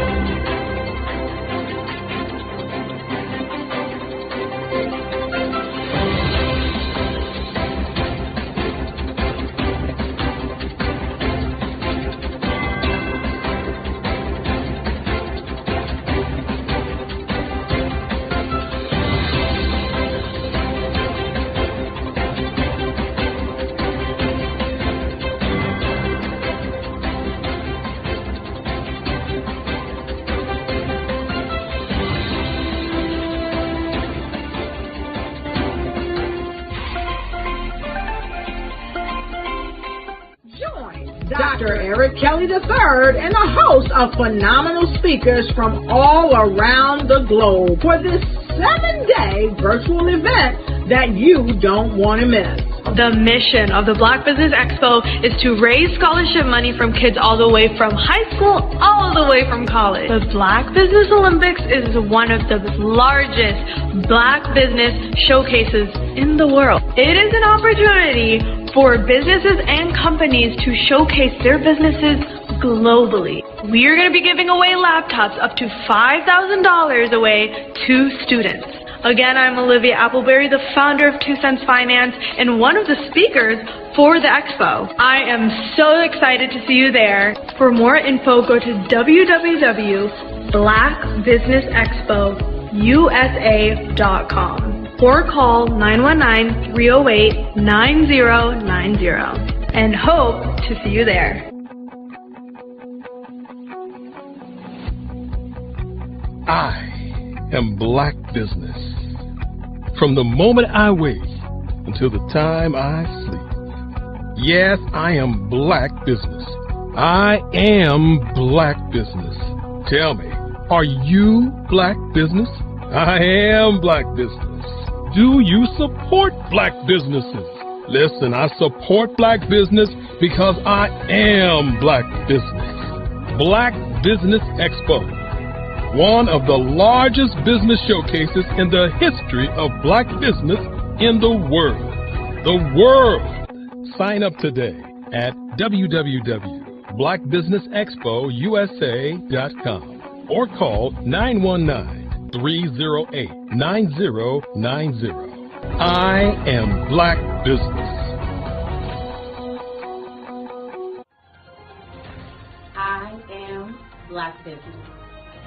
From the moment I wake until the time I sleep, I am Black Business. I am Black Business. Are you Black Business? I am Black Business. Do you support Black businesses? I support Black business because I am Black Business. Black Business Expo, one of the largest business showcases in the history of Black America in North Carolina. Join Dr. Eric Kelly III and a host of phenomenal speakers from all around the globe for this 7-day virtual event that you don't want to miss. The mission of the Black Business Expo is to raise scholarship money from kids all the way from high school all the way from college. The Black Business Olympics is one of the largest Black business showcases in the world. It is an opportunity for businesses and companies to showcase their businesses globally. We are going to be giving away laptops up to $5,000 away to students. Again, I'm Olivia Appleberry, the founder of 2 Cents Finance and one of the speakers for the expo. I am so excited to see you there. For more info, go to www.blackbusinessexpousa.com or call 919-308-9090 and hope to see you there. I am Black Business. From the moment I wake until the time I sleep. Yes, I am Black Business. I am Black Business. Tell me, are you Black Business? I am Black Business. Do you support Black businesses? Listen, I support Black business because I am Black Business. Black Business Expo, one of the largest business showcases in the history of Black business in the world.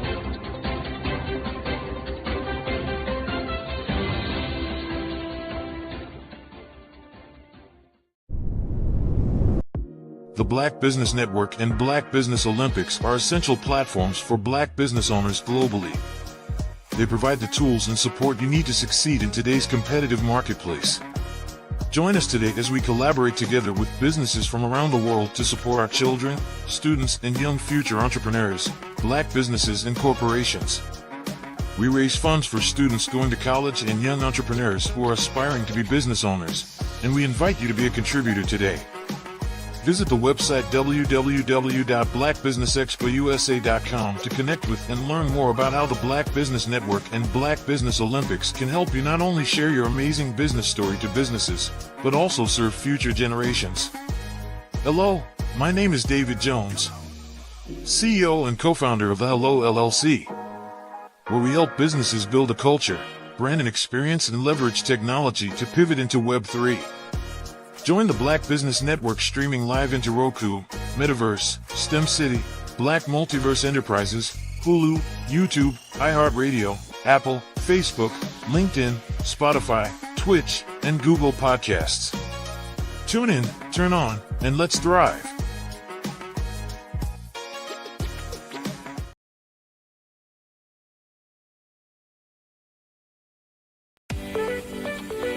You are in the right place at the right time.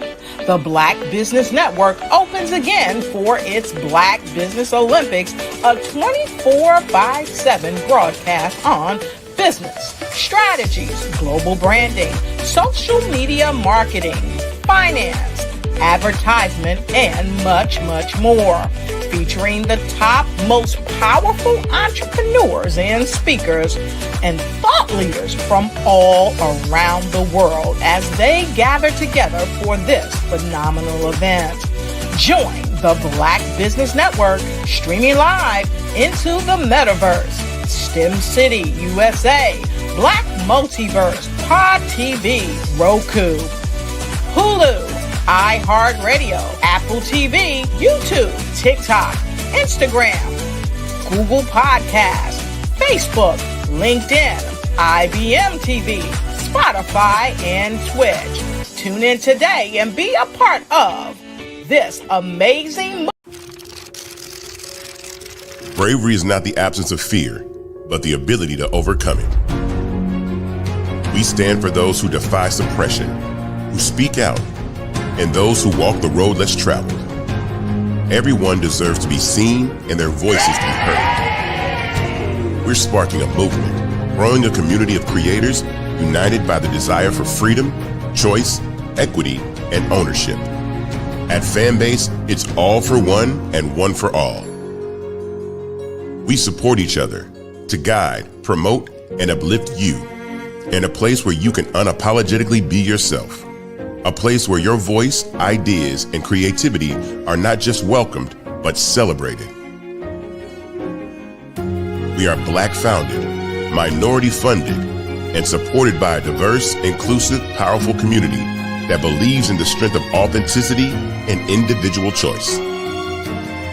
Regardless of success or background, we welcome you, the marginalized, the underappreciated, the successful, the superstar. We're for all who seek a space to express themselves freely, where they are rewarded for being their authentic, true self. We transcend labels because only we have the right to define ourselves. We are built for the brave, the culture, the creators, and for the future where everyone has the power to shape their own destiny, where all are empowered, voices are amplified, and freedom is embraced. For the first time, you have a chance to own the platform you helped make popular. It's a revolution, a movement in how we connect, create, and share. Everyone is a creator, and everyone has a fan base. Here, you can be you without limits.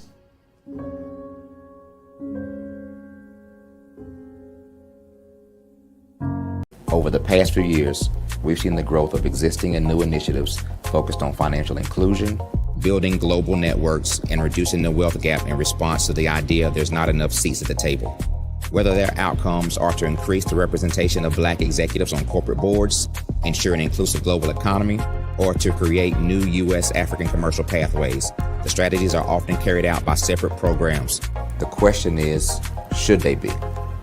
With the continent of Africa being home to more than half of the world's fastest growing economies, the youngest workforce, over 400 companies generating more than $1 billion annually, 700 generating more than $500 million annually that are poised for growth, and being the destination of nearly $5 billion in venture capital in 2021. Diversifying U.S. and Africa commercial engagement by building bridges between African businesses and their U.S. diaspora should begin being seen as mutually beneficial. From helping to reduce Africa's enormous capital gap to catalyzing two-way trade opportunities, the COVID-19 global pandemic hopefully has taught us that global challenges and opportunities are more interconnected than we thought. During the pandemic, African companies like Unicorn Flutterwave, insurance provider Reliance Health, ride-hailing app Yasir, and 54Gene, the continent's first bank of DNA on people of African descent, proved that when African companies have access to networks, capital, and information, they grow big, grow fast, and create solutions that are valuable to the world. This is why Be Direct was created. We are the first U.S.-based but African-centric board preparedness and board search company designed to connect U.S. Black talent and corporations to African businesses. Unique and fundamental to Be Direct's success is our process of helping board candidates adapt their experience and networks to an African context before they're connected to high-growth companies that are looking to locally and globally scale. From our focus groups with African business execs and government leaders, we don't ignore the sentiment that business is easy, but people are hard. Having a pool of board candidates with hard-to-access networks and extensive experience across the business life cycle, including successfully raising capital, is table stakes for an initiative like this. So yes, we have that. But corporate or entrepreneurial success in the U.S. does not guarantee success in Africa. Developed alongside industry partners on the continent, our training program, Be Direct Prep, is designed to transpose their experience to create cultural comfort, understanding, and a commitment to helping businesses in Africa scale. Our board governance sessions are African, continental, and country-specific, integrated with cultural awareness and dexterity training, masterclasses led by African industry execs, and mentoring coaching from African continental-based facilitators. But even more unique to Be Direct Prep, we cap off our training program with an immersion trip to help candidates that have not been to Africa before see and feel Africa's complexity and opportunity from African soil. We all know traditional network-based board placement has historically left a lot of us out of ever really being in the paid board pipeline. Our strategy supports the work of many great organizations that are successfully filling seats at U.S. board tables by creating more tables for those that are still left on the sideline. It's time to start seeing the role and value of U.S. Black talent and businesses on the continent of Africa differently. Old perceptions and habits limit economic inclusion. Let's transition Black talent and the African businesses they will support from the periphery of the global economy to its core. Living in a global lockdown, we all know now how fast local and global economies can change, and see the value of having businesses that hire, strengthen local value chains, and even grow globally. Status quo in any form holds back progress. We must democratize U.S.-Africa commercial engagement by socially and economically connecting cultures that have long been disconnected. It's time for Africa's U.S. diaspora to redefine their global value by helping African businesses scale continentally and globally.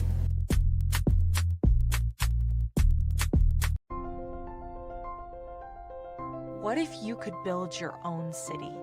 A place where every child can find nurturing people to help them achieve their full potential. A place where every adult can access job training support. Where health education is abundant. Where social justice ruled the land. A place without limitations. Welcome. You have arrived at STEM City, USA. It is what every city should be. A safe and trusted community where you find people and resources to help you become everything you are and beyond. STEM City is unlike anything you have ever experienced. It is a digital twin of the world around you, only better. STEM City is about energy and soul renewal. It is more than a digital world. You can almost feel the power of live cultural events, music, and theater. STEM City promises a better future for children with caring mentors and hands-on activities with dedicated tutors to support our youth. STEM City is your passport to a healthy lifestyle with weekly events addressing our community's many issues. STEM City is your financial well-being with helpful information on wealth management, career advancement, job training, and so much more. STEM City is the community you deserve. It is the city where your dreams can come true. STEM City USA, a place in the sky that is accessible to all who reach for the stars.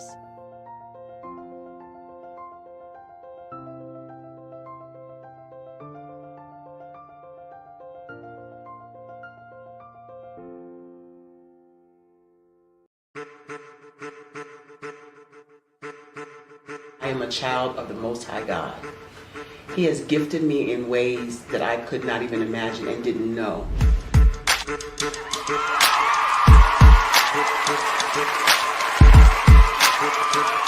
There was a time when I didn't know who I was. I listened to other people tell me who I should be, what I should do. I listened to people telling me that I should be a boutique owner, that I should be a construction manager, that I should be a laborer. Have you ever felt like you should do something else, be something else, go somewhere else, be wherever you wanted to be, and you felt like you were in a box? Anybody in the room? And you couldn't get out. Anybody in the room? And you kept trying to go and you couldn't get out. Anybody in the room? But let me tell you, you need to rock the box. Rock the box.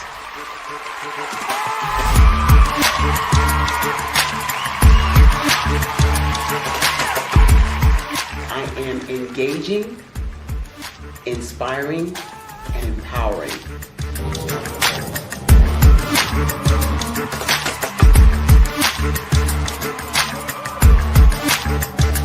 I would give you everything I know.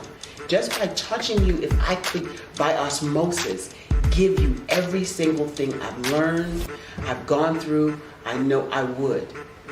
We know that's not possible, but as it is possible, I love to share information with people. Some of you out there, people have told you that you can't be, you can't have, you can't do.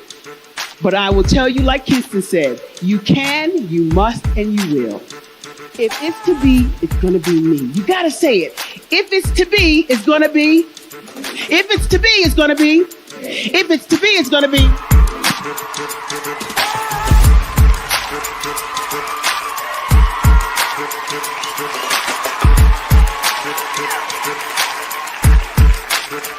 Barbara is because she believed what her mama said about her and not what other people told her. Every day you wake up, when you're in a situation, it's your choice whether it's an advantage or the disadvantage. She gained her confidence and her life, and now she is a testimony. If I can help you elevate yourself, then I feel like I'm elevating my own self as well. What you know and I know together can change the world.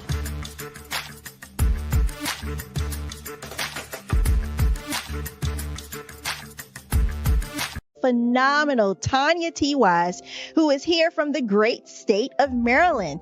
Tanya, welcome and thank you for being with us today. Can you indulge our audience a little bit and tell them just a little bit more about who you are and what it is that you do? Well, I love being able to talk to people and have a magnetic attitude, being able to just show them. So I always like to say, level up is Coach at Tanya T. Wise here. So can you tell our audience, just give them a teaser about what your presentation will be about? So my philosophy is that we should all be living our dream life. So tomorrow I'm going to talk about how you start living your dream life. What are some of the things that you thought about in your childhood that you just kind of let go and dormant? Wow. And I want to reignite that and just give you some pointers and some tips, some tools, some strategies to be able to start living your best life now. And guess what, Akwanda? And leave an inheritance for your legacy. Oh my goodness. Okay, I know that's resonating with a lot of people. I've heard that you have a dynamic coaching program. Can you tell us a little bit more about that? Absolutely. So our coaching program help people that have the lack of time, that lack strategies, and lack the confidence to go after their dream life. So we help them implement tools, we help them implement strategies, as well as give them resources so that they can live their best life now and leave that inheritance. Wow. Oh, I love that. I love the leave the inheritance part. Listen, you are dropping some major nuggets, and I know a lot of what you're saying is resonating with a lot of people, but I think we're all curious. How did you even make this transition into the speaking and coaching arena? What's the story behind this? So I started out in finance, and I realized that a lot of people don't necessarily go after their dream life because of the lack of finances or the education behind finances. But it wasn't until I lost my firstborn, my only son, that life changed for me.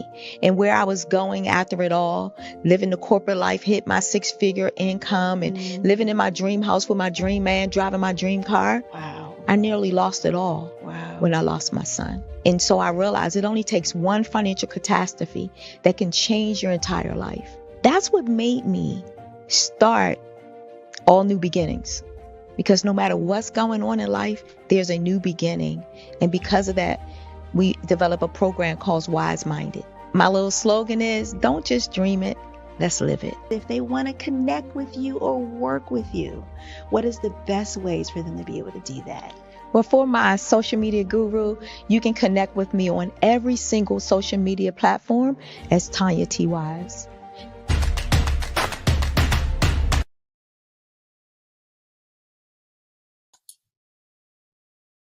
Hi, I'm Barbara Smith.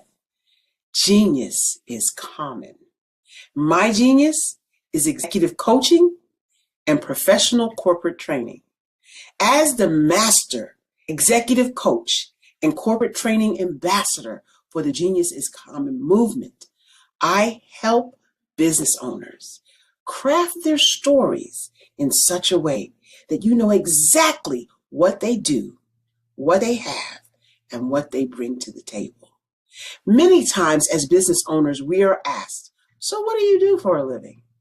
And we could be crushing in our businesses, but we're not quite sure exactly what to say in a short amount of time. Well, I help you take those stories that are the reason why you're in business and why you're so passionate about your business and craft them in such a way that people are drawn to you as opposed to being repelled by you. Because every conversation, every time you talk to someone about your business, you are excited about it. But are you really conveying what you do, what you have, and what you bring to the table?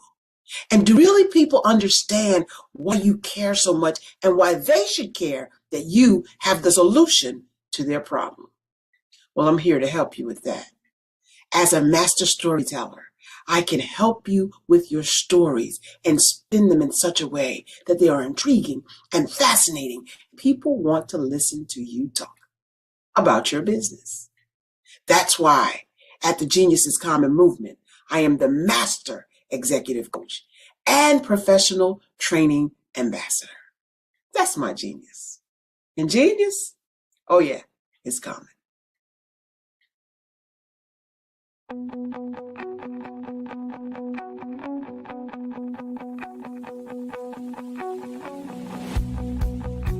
I am Black Business. From the moment I wake until the time I sleep. Yes, I am Black Business. I am Black Business. Tell me, are you Black Business? I am Black Business. Do you support Black businesses? Listen, I support Black business because I am Black Business. Black Business Expo, one of the largest business showcases in the history of Black business in the world. The world! Sign up today at www.blackbusinessexpousa.com or call 919-308-9090. I am Black Business.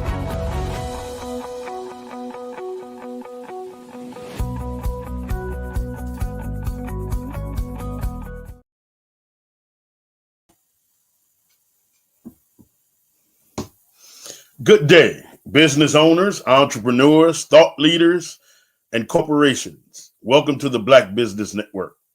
My name is Corey Levier, and I'm your business moderator for this session of the Black Business Network. The Black Business Network is a 24-hour business network showcasing Black businesses, business owners, entrepreneurs, and thought leaders worldwide. We have speakers from North Carolina, London, Singapore, Africa, Japan, and cities all over the United States. The Black Business Network is a global community sharing business knowledge to empower, inspire, and educate businesses about business. Today we have with us Miss Renee Miller, MBA, PCC. She's a dynamic visionary, the CEO and founder of Remember Who You Are Enterprises Incorporated and the Love Camp. She's also the chairman of the Western Maryland Advisory Board for the Maryland Black Chamber of Commerce. She's an ICF certified coach, speaker, and author of The Seasons of Love, Love's Journey, 90 Days to Positive Change and Growth Journal. Thank you for joining me today, Miss Renee. Are you there? I am. Hi, Corey. Can you hear me? How you doing? I'm fabulous. How are you? I'm wonderful. Now, the last wonderful young lady that I had on, I called her baby by accident, but I'm from the South. So they corrected me. They made sure they corrected me in engineering. But I'm going to call you Queen. Great interview. Okay. How are you, Queen? I'm doing well. How are you? All right. Well, it's so great to have Ms. Renee Miller with the Love Camp. And so we're going to get right into it because we don't have all the time in the world. Okay. The first question I want to ask you is, what inspired you to get started on this journey that you ended up where you are now? How did you get started? What was the catalyst to get you rolling? That's such a big question, but I will say, because we don't have all the time in the world, I'll give you the brief but concise version. Yes. I've always loved love. I've always felt like love was necessary more in my life and in my community's life. And so years ago, about 3 years now, I was on my way back from an investment tour in Tanzania. And I was talking to the founder of Tide Tours. Her name is Kim. And Kim and I were talking along with some of the other participants, one of my good friends that was part of the tour. And we were just talking about the state of Black love. We were talking about how there was such a huge population of single Black women. The ones that were like myself, we were successful. We had been in the corporate space. We had contributed a lot to our careers and our family and our churches and our community, but just didn't have that romantic love. And beautiful. Don't forget beautiful. Thank you. Received. And so we were like, what is happening that is so much disparity? And where are our brothers? And one thing led to another where we were like, we really should start the Love Camp and bring more healthy love, but not like a Hollywood version, more like how do we help our individual, our couples, our households, and our communities to understand the value of supporting each other with skills and understanding. So on our flight back from Tanzania, that, I don't know, it was like 13 hours. We probably spent maybe 5 of those hours planning, talking, executing, and the next year, the Love Camp was born. Man, it's such an amazing thing to relive moments that change the course of your life. I mean, it's an inspiration, truly. So, moving right along, did you always see yourself as an entrepreneur, someone who's doing it for self? Yeah, I did. Like, Corey, as long as I can remember, I've always had multiple streams of income, going all the way back to college when I had, like, I used to say I had a hustle, a business, and a part-time. I've always had multiple streams of income, going back to college where I was doing hair and nails, and then I started doing accounting because I have an accounting degree. So yes, I've always seen myself as an entrepreneur. But I will tell you, transparent moment, I think entrepreneurship has been the thing that I had to learn I don't want to say master, because I don't think I've mastered it, but the thing that I had to excel in. You know how there's always something in someone's life that you might excel in multiple things, but there's one thing or two things that's like, dang, I'm gonna get it. Right. And me, entrepreneurship is that thing that I get excited about, Right. get proud of, but I also get frustrated because Yeah. not like my corporate job. I was high earning corporate job and it was easy because it's a different mindset. Absolutely. I understand. So what would you say is what's a key lesson that you learned in your journey from in other words, everybody says hindsight is 20/20, correct? So what is something that if you could look back and say, well, if I would have known this then, this is what I would have done? I would say I have several, but I would say collaborating with the right people. I think sometimes as entrepreneurs, and particularly as Black folk, we're not used to being collaborative enough, either because we don't trust, or we don't have the skills, or we don't necessarily know how to get in there and create that relationship. And so for me, the thing I've learned is when I collaborate with the right people, it's a load off of me, but it's also a synergistic effect. Like we can create something bigger than our individual businesses. So for me, I wish I implemented collaborations sooner, because now that I'm doing more of them, they feel so much more fulfilling and we're succeeding together.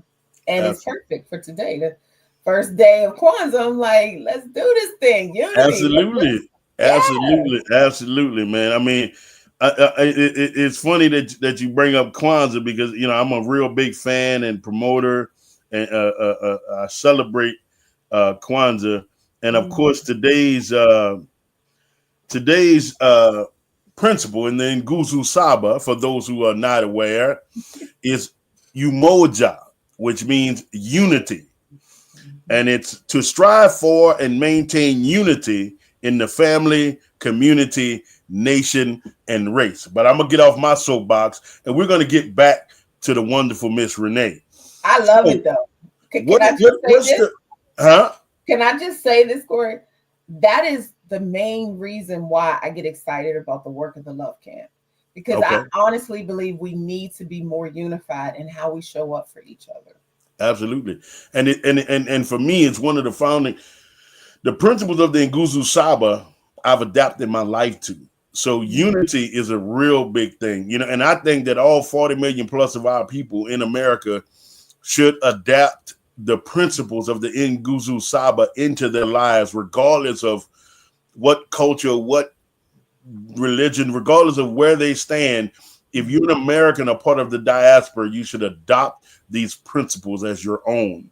And definitely unity is something that we can benefit from. And I guarantee you, all of the principles of the Nguzo Saba make sense, and it allows you to think about things other than just your heritage here as a slave in the United States of America. It brings you further back and further forward regarding your heritage and understanding how precious and unique that is. Yeah, it is one of our, as a company, it is one of our foundational principles. So yes, I completely agree with you.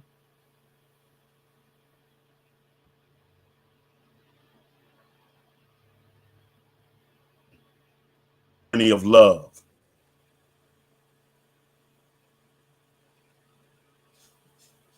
Can you hear me, Renee? I can hear you. Okay, I said for a second.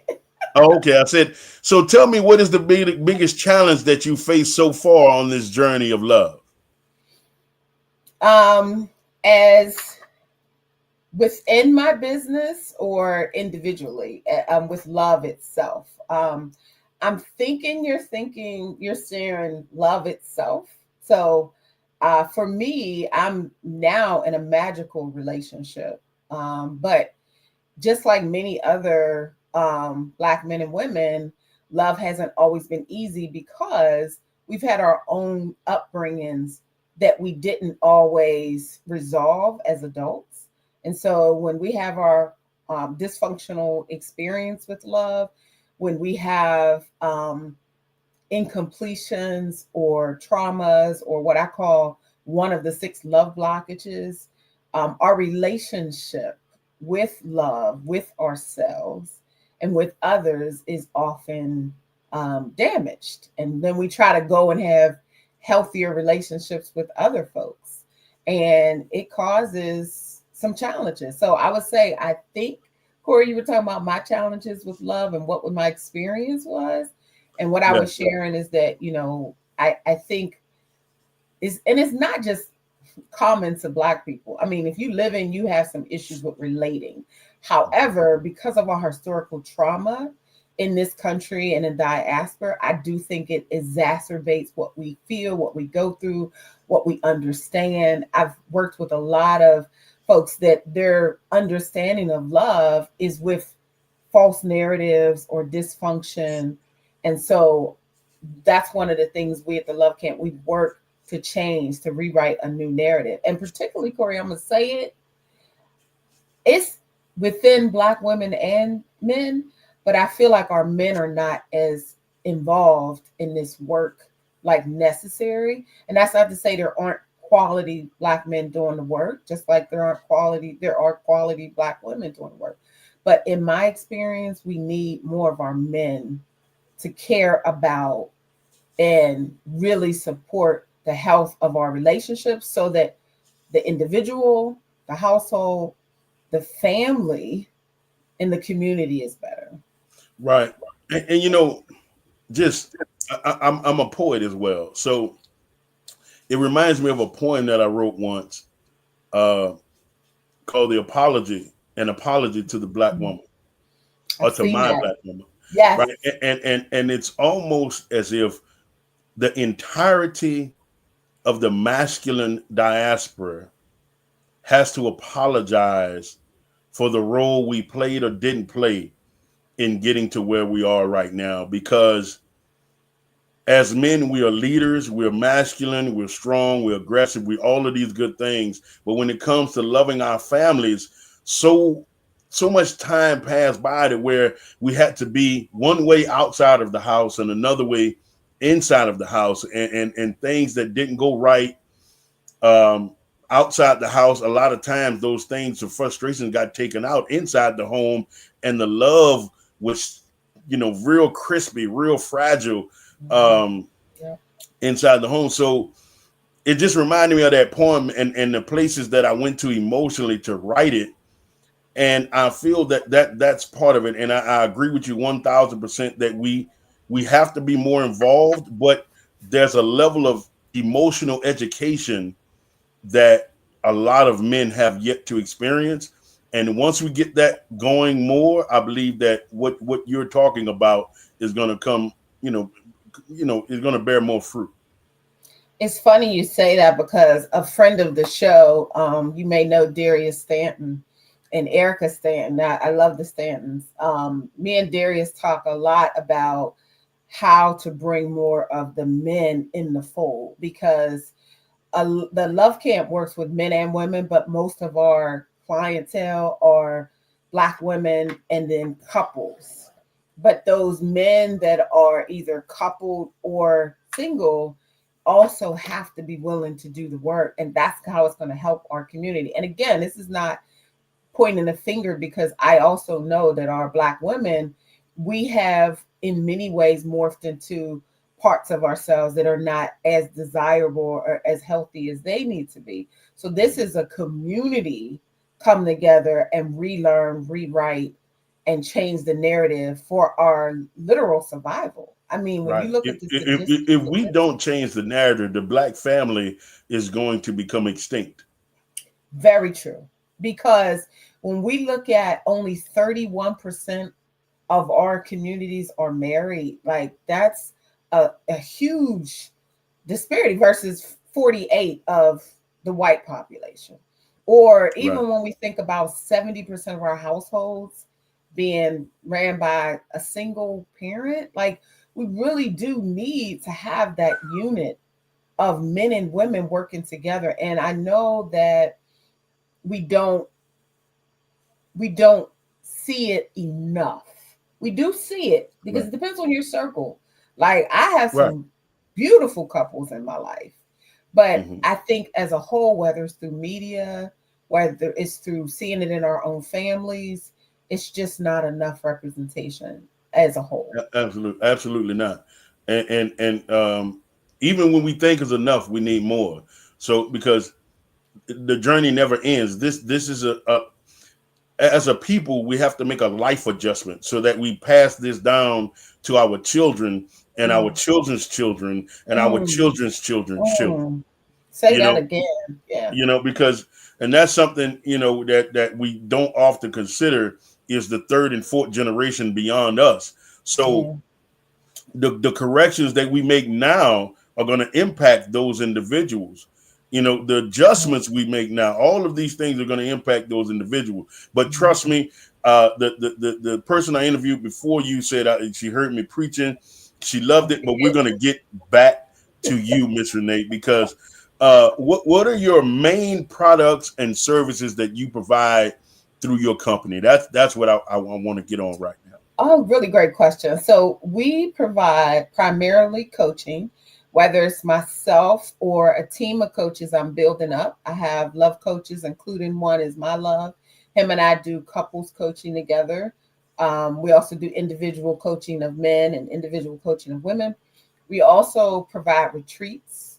We just got back from Bali, which was amazing. And we also have courses, like we just released a Love Unblocked course, because I realized that so many of us are blocked in our narrative about love, and we don't even know that there's six love blockages. So primarily we have coaching, courses, retreats. And I will say this, Corey, we have a coaching certification that'll be starting in 2025, because we want more foot soldiers that are in the Black community want to do this work. So we're duplicating ourselves, and that's really important. And I would say also we're going to be doing a online love con, because we want to begin to have those conversations. We have to. So moving forward, what would you say is the biggest challenges that you and your team are facing right now? I would say that the three for me that I noticed we're dealing with is, one, definitely getting our community to understand the urgency and the importance of prioritizing love, not just from some feel-good emotion, but from a real need for survival and healthiness of our families. I also feel that way when it comes to our experiences. We interview a lot of men, and we do like different talks and things like that. And again, getting our men involved to be part of this work is critical. And then I would say making sure that our messaging is reaching enough people. Like when you think of the nuts and bolts of lead generation and marketing, we're still getting our message out to a broader group of people. And that's something I still challenge, because to be honest, I need to do more social media. I'm so busy sometime in the work that what I'm realizing is I need to keep expanding my team so that I can be the CEO and the practitioner when I feel like it, when I'm able to, but we keep expanding our work with a bigger team. So we're looking at expanding our team in 2025. Absolutely. So I'm gonna ask you this. How do you decide how much you're going to charge someone? What are the factors that come into deciding how your service is priced to the community at large? A lot of times we'll do surveys. Like we'll pick our clients, our current clients that have used a former product, and we'll check in with them. Like we'll ask everything from, what was the value that you got from this? What was the max you would pay for this? Especially if they're our targeted folks for that product or service. We'll ask them. And a lot of times they say it's either they got a lot of value or we underpriced it. They'll be like, it's right on point, or you guys underpriced it. Wow. So a lot of times we do surveys. Sometimes we do market research, like we'll check and see what else is out there to see, are we on point with what some of the other folks are providing? Those are the two main ways that we do it. And then sometimes, last thing I think is we test the industry. Like we're going to test, we'll leave it out there, we'll promote it, and we'll see how quickly it sells. And if it sells really well, that gives us a good gauge of the price point. That's beautiful. That's beautiful. And there's nothing I love to hear more than we have room to grow with what we can charge people. So that's a blessing, because every worthy person should get their fair share of what's coming to them. And that's something else as Black people that we have to continue to get better at. It is making sure that we pay someone what they're worth, and not what, not as we don't want them to just do us a favor and charge it to the game. You know what I'm saying? Because God knows I spent a huge portion of my life doing what you're doing for free. So for free? I did too, Corey. I did too. Yeah. I mean, but our stories are different. Our backgrounds are different. I come from a different place, and one day, maybe after after this is over, we can talk and we can share our journeys. But moving forward, what I'd like for you to do right now is tell us a story of victory. Tell us a story of overcoming, and how your energy, your ideas benefited a family or individual in a way that stands out. Give us a testimony. There's so many, but I will tell you one that stands out the most recently.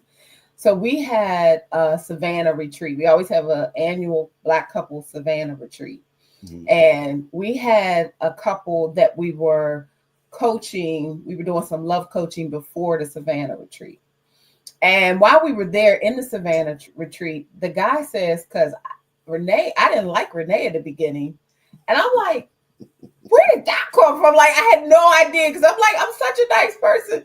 What does he mean he didn't like me? And what he said was, when me and my love started coaching him and his, at the time they weren't engaged, but now his now fiance, he said he felt like I was being extra with this concept of love and connectedness and, the trust and some of the 7 factors we talk about. And he was like, she's just doing the most. He said, but after working with her and going through this retreat, he said, I get it now. He said, I didn't get the importance of Black love, and I didn't get the importance of being levels to this thing. He said, Renee was emphasizing the importance of levels to love and real connection and integral love. And he said, I get it. He said, now, this was the best compliment.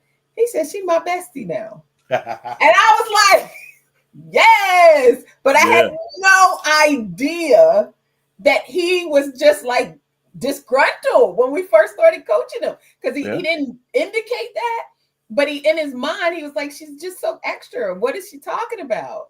He said, but she has helped me to understand that many Black men don't understand the importance of love at this integral love level that the love camp talks about.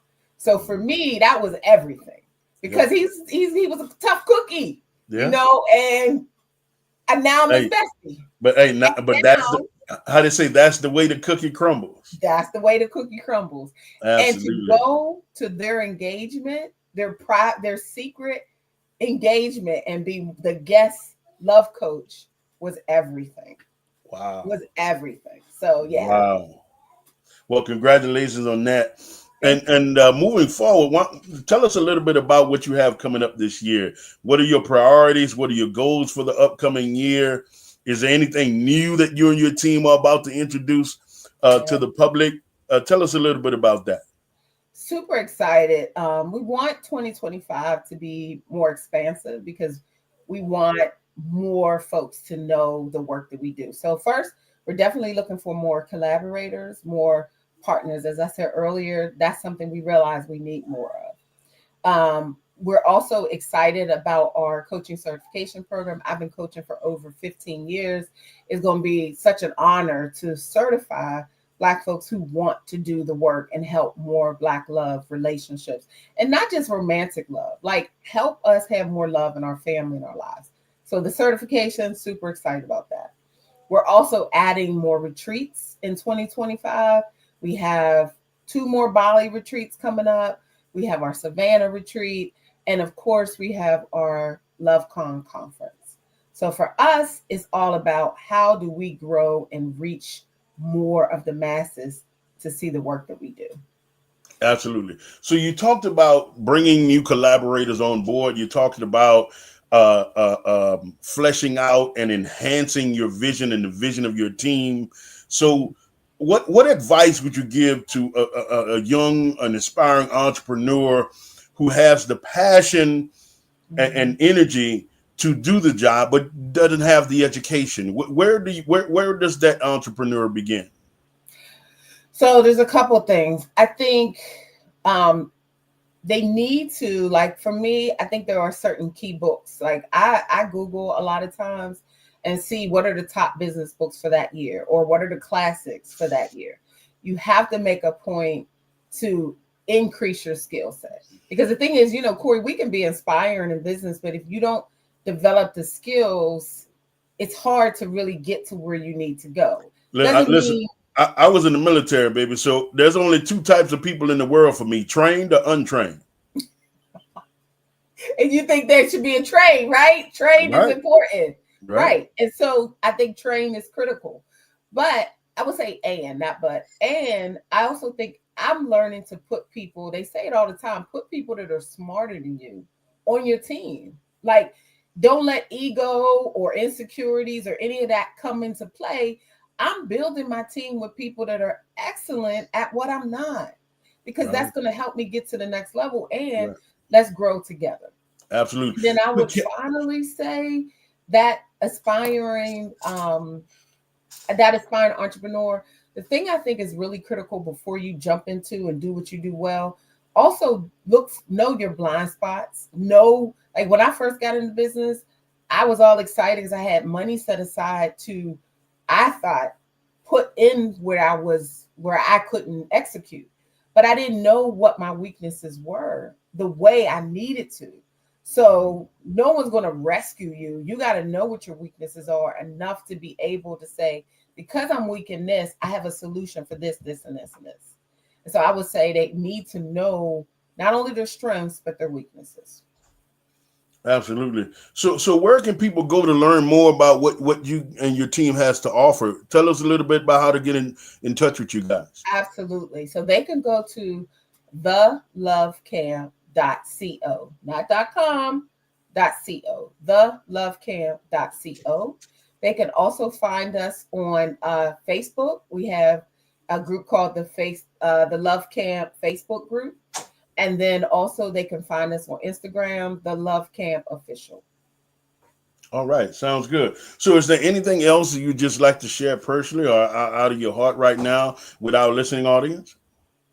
I just want to encourage people who are who've had challenges with relationships to recognize that you can change the patterns, whether you're frustrated, disappointed, even have a little bit of resignation when it comes to connecting with Black people in general, because I know a lot of us have been hurt by our communities, hurt by one another. And some of us, I've seen it all the time, we have a lot of resignation in the way we think about it. And I just want to encourage you, even if you just have a little bit of space in your heart to change that, that can change. And the Love Camp is here to help you to do that. And I always tell people, if you need to reach out to me directly, we're able to do that. So I'm going to give my phone number just so people can have it. It's 215-421-7927, because I want more of us to heal. 215-421-7927. Okay. And looking through my notes here real quick, I just wanted to add to something that you said earlier, and remind people that, regardless of, where you find yourself, there's always hope, because a lot of people give up in the moment. Yep. And they don't realize how much traction they lose. You know what I'm saying? Imagine a tire spinning in the mud at 70 miles an hour. If it just stops, you're not going anywhere. You got to keep pushing forward. You got to keep pushing through in order to reach the next goal. If you just stop and give up, it doesn't matter anyway. And not only that, how much value did you actually place into another individual and you just quit? So it's about perseverance and continuing to grow and not, the biggest thing is not quitting. You know what I'm saying? Because if you don't quit, the future can be whatever you want it to be. So thank you so much for coming, Miss Renee. It was a pleasure and an honor to talk to you and learn about what it is that you and your team have to share with the world. And remember that genius is common, and I will see you on the other side. Bye. What if you could build your own city? A place where every child can find nurturing people to help them achieve their full potential. A place where every adult can access job training support. Where health education is abundant. Where social justice ruled the land. A place without limitations. Welcome. You have arrived at STEM City USA. It is what every city should be. A safe and trusted community where you find people and resources to help you become everything you are and beyond. STEM City is unlike anything you have ever experienced. It is a digital twin of the world around you, only better. STEM City is about energy and soul renewal. It is more than a digital world. You can almost feel the power of live cultural events, music, and theater. STEM City promises a better future for children with caring mentors and hands-on activities with dedicated tutors to support our youth. STEM City is your passport to a healthy lifestyle with weekly events addressing our community's many issues. STEM City is your financial well-being with helpful information on wealth management, career advancement, job training, and so much more. STEM City is the community you deserve. It is the city where your dreams can come true. STEM City USA, a place in the sky that is accessible to all who reach for the stars.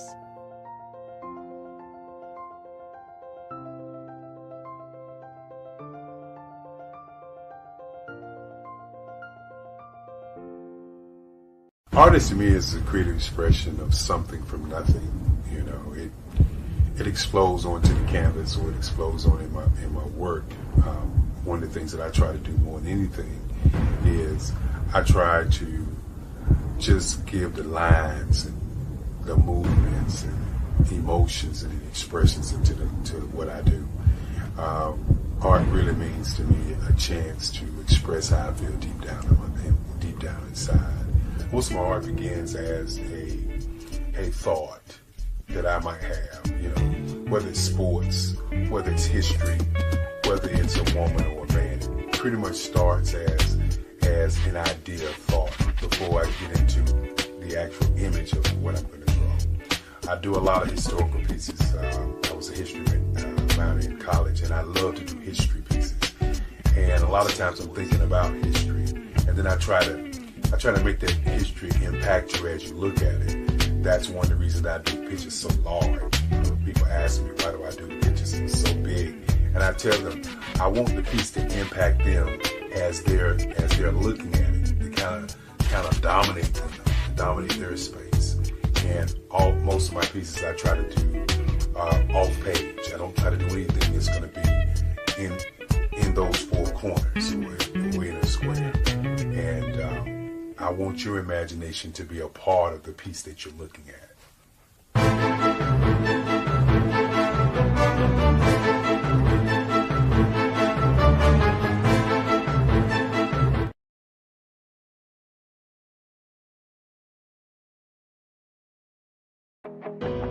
I am Black Business. From the moment I wake until the time I sleep. I am Black Business. I am Black Business. Are you Black Business? I am Black Business. Do you support Black businesses? I support Black business because I am Black Business. Black Business Expo, one of the largest business showcases in the history of Black business in the world. Sign up today at www.blackbusinessexpousa.com or call 919-308-9090. I am Black Business.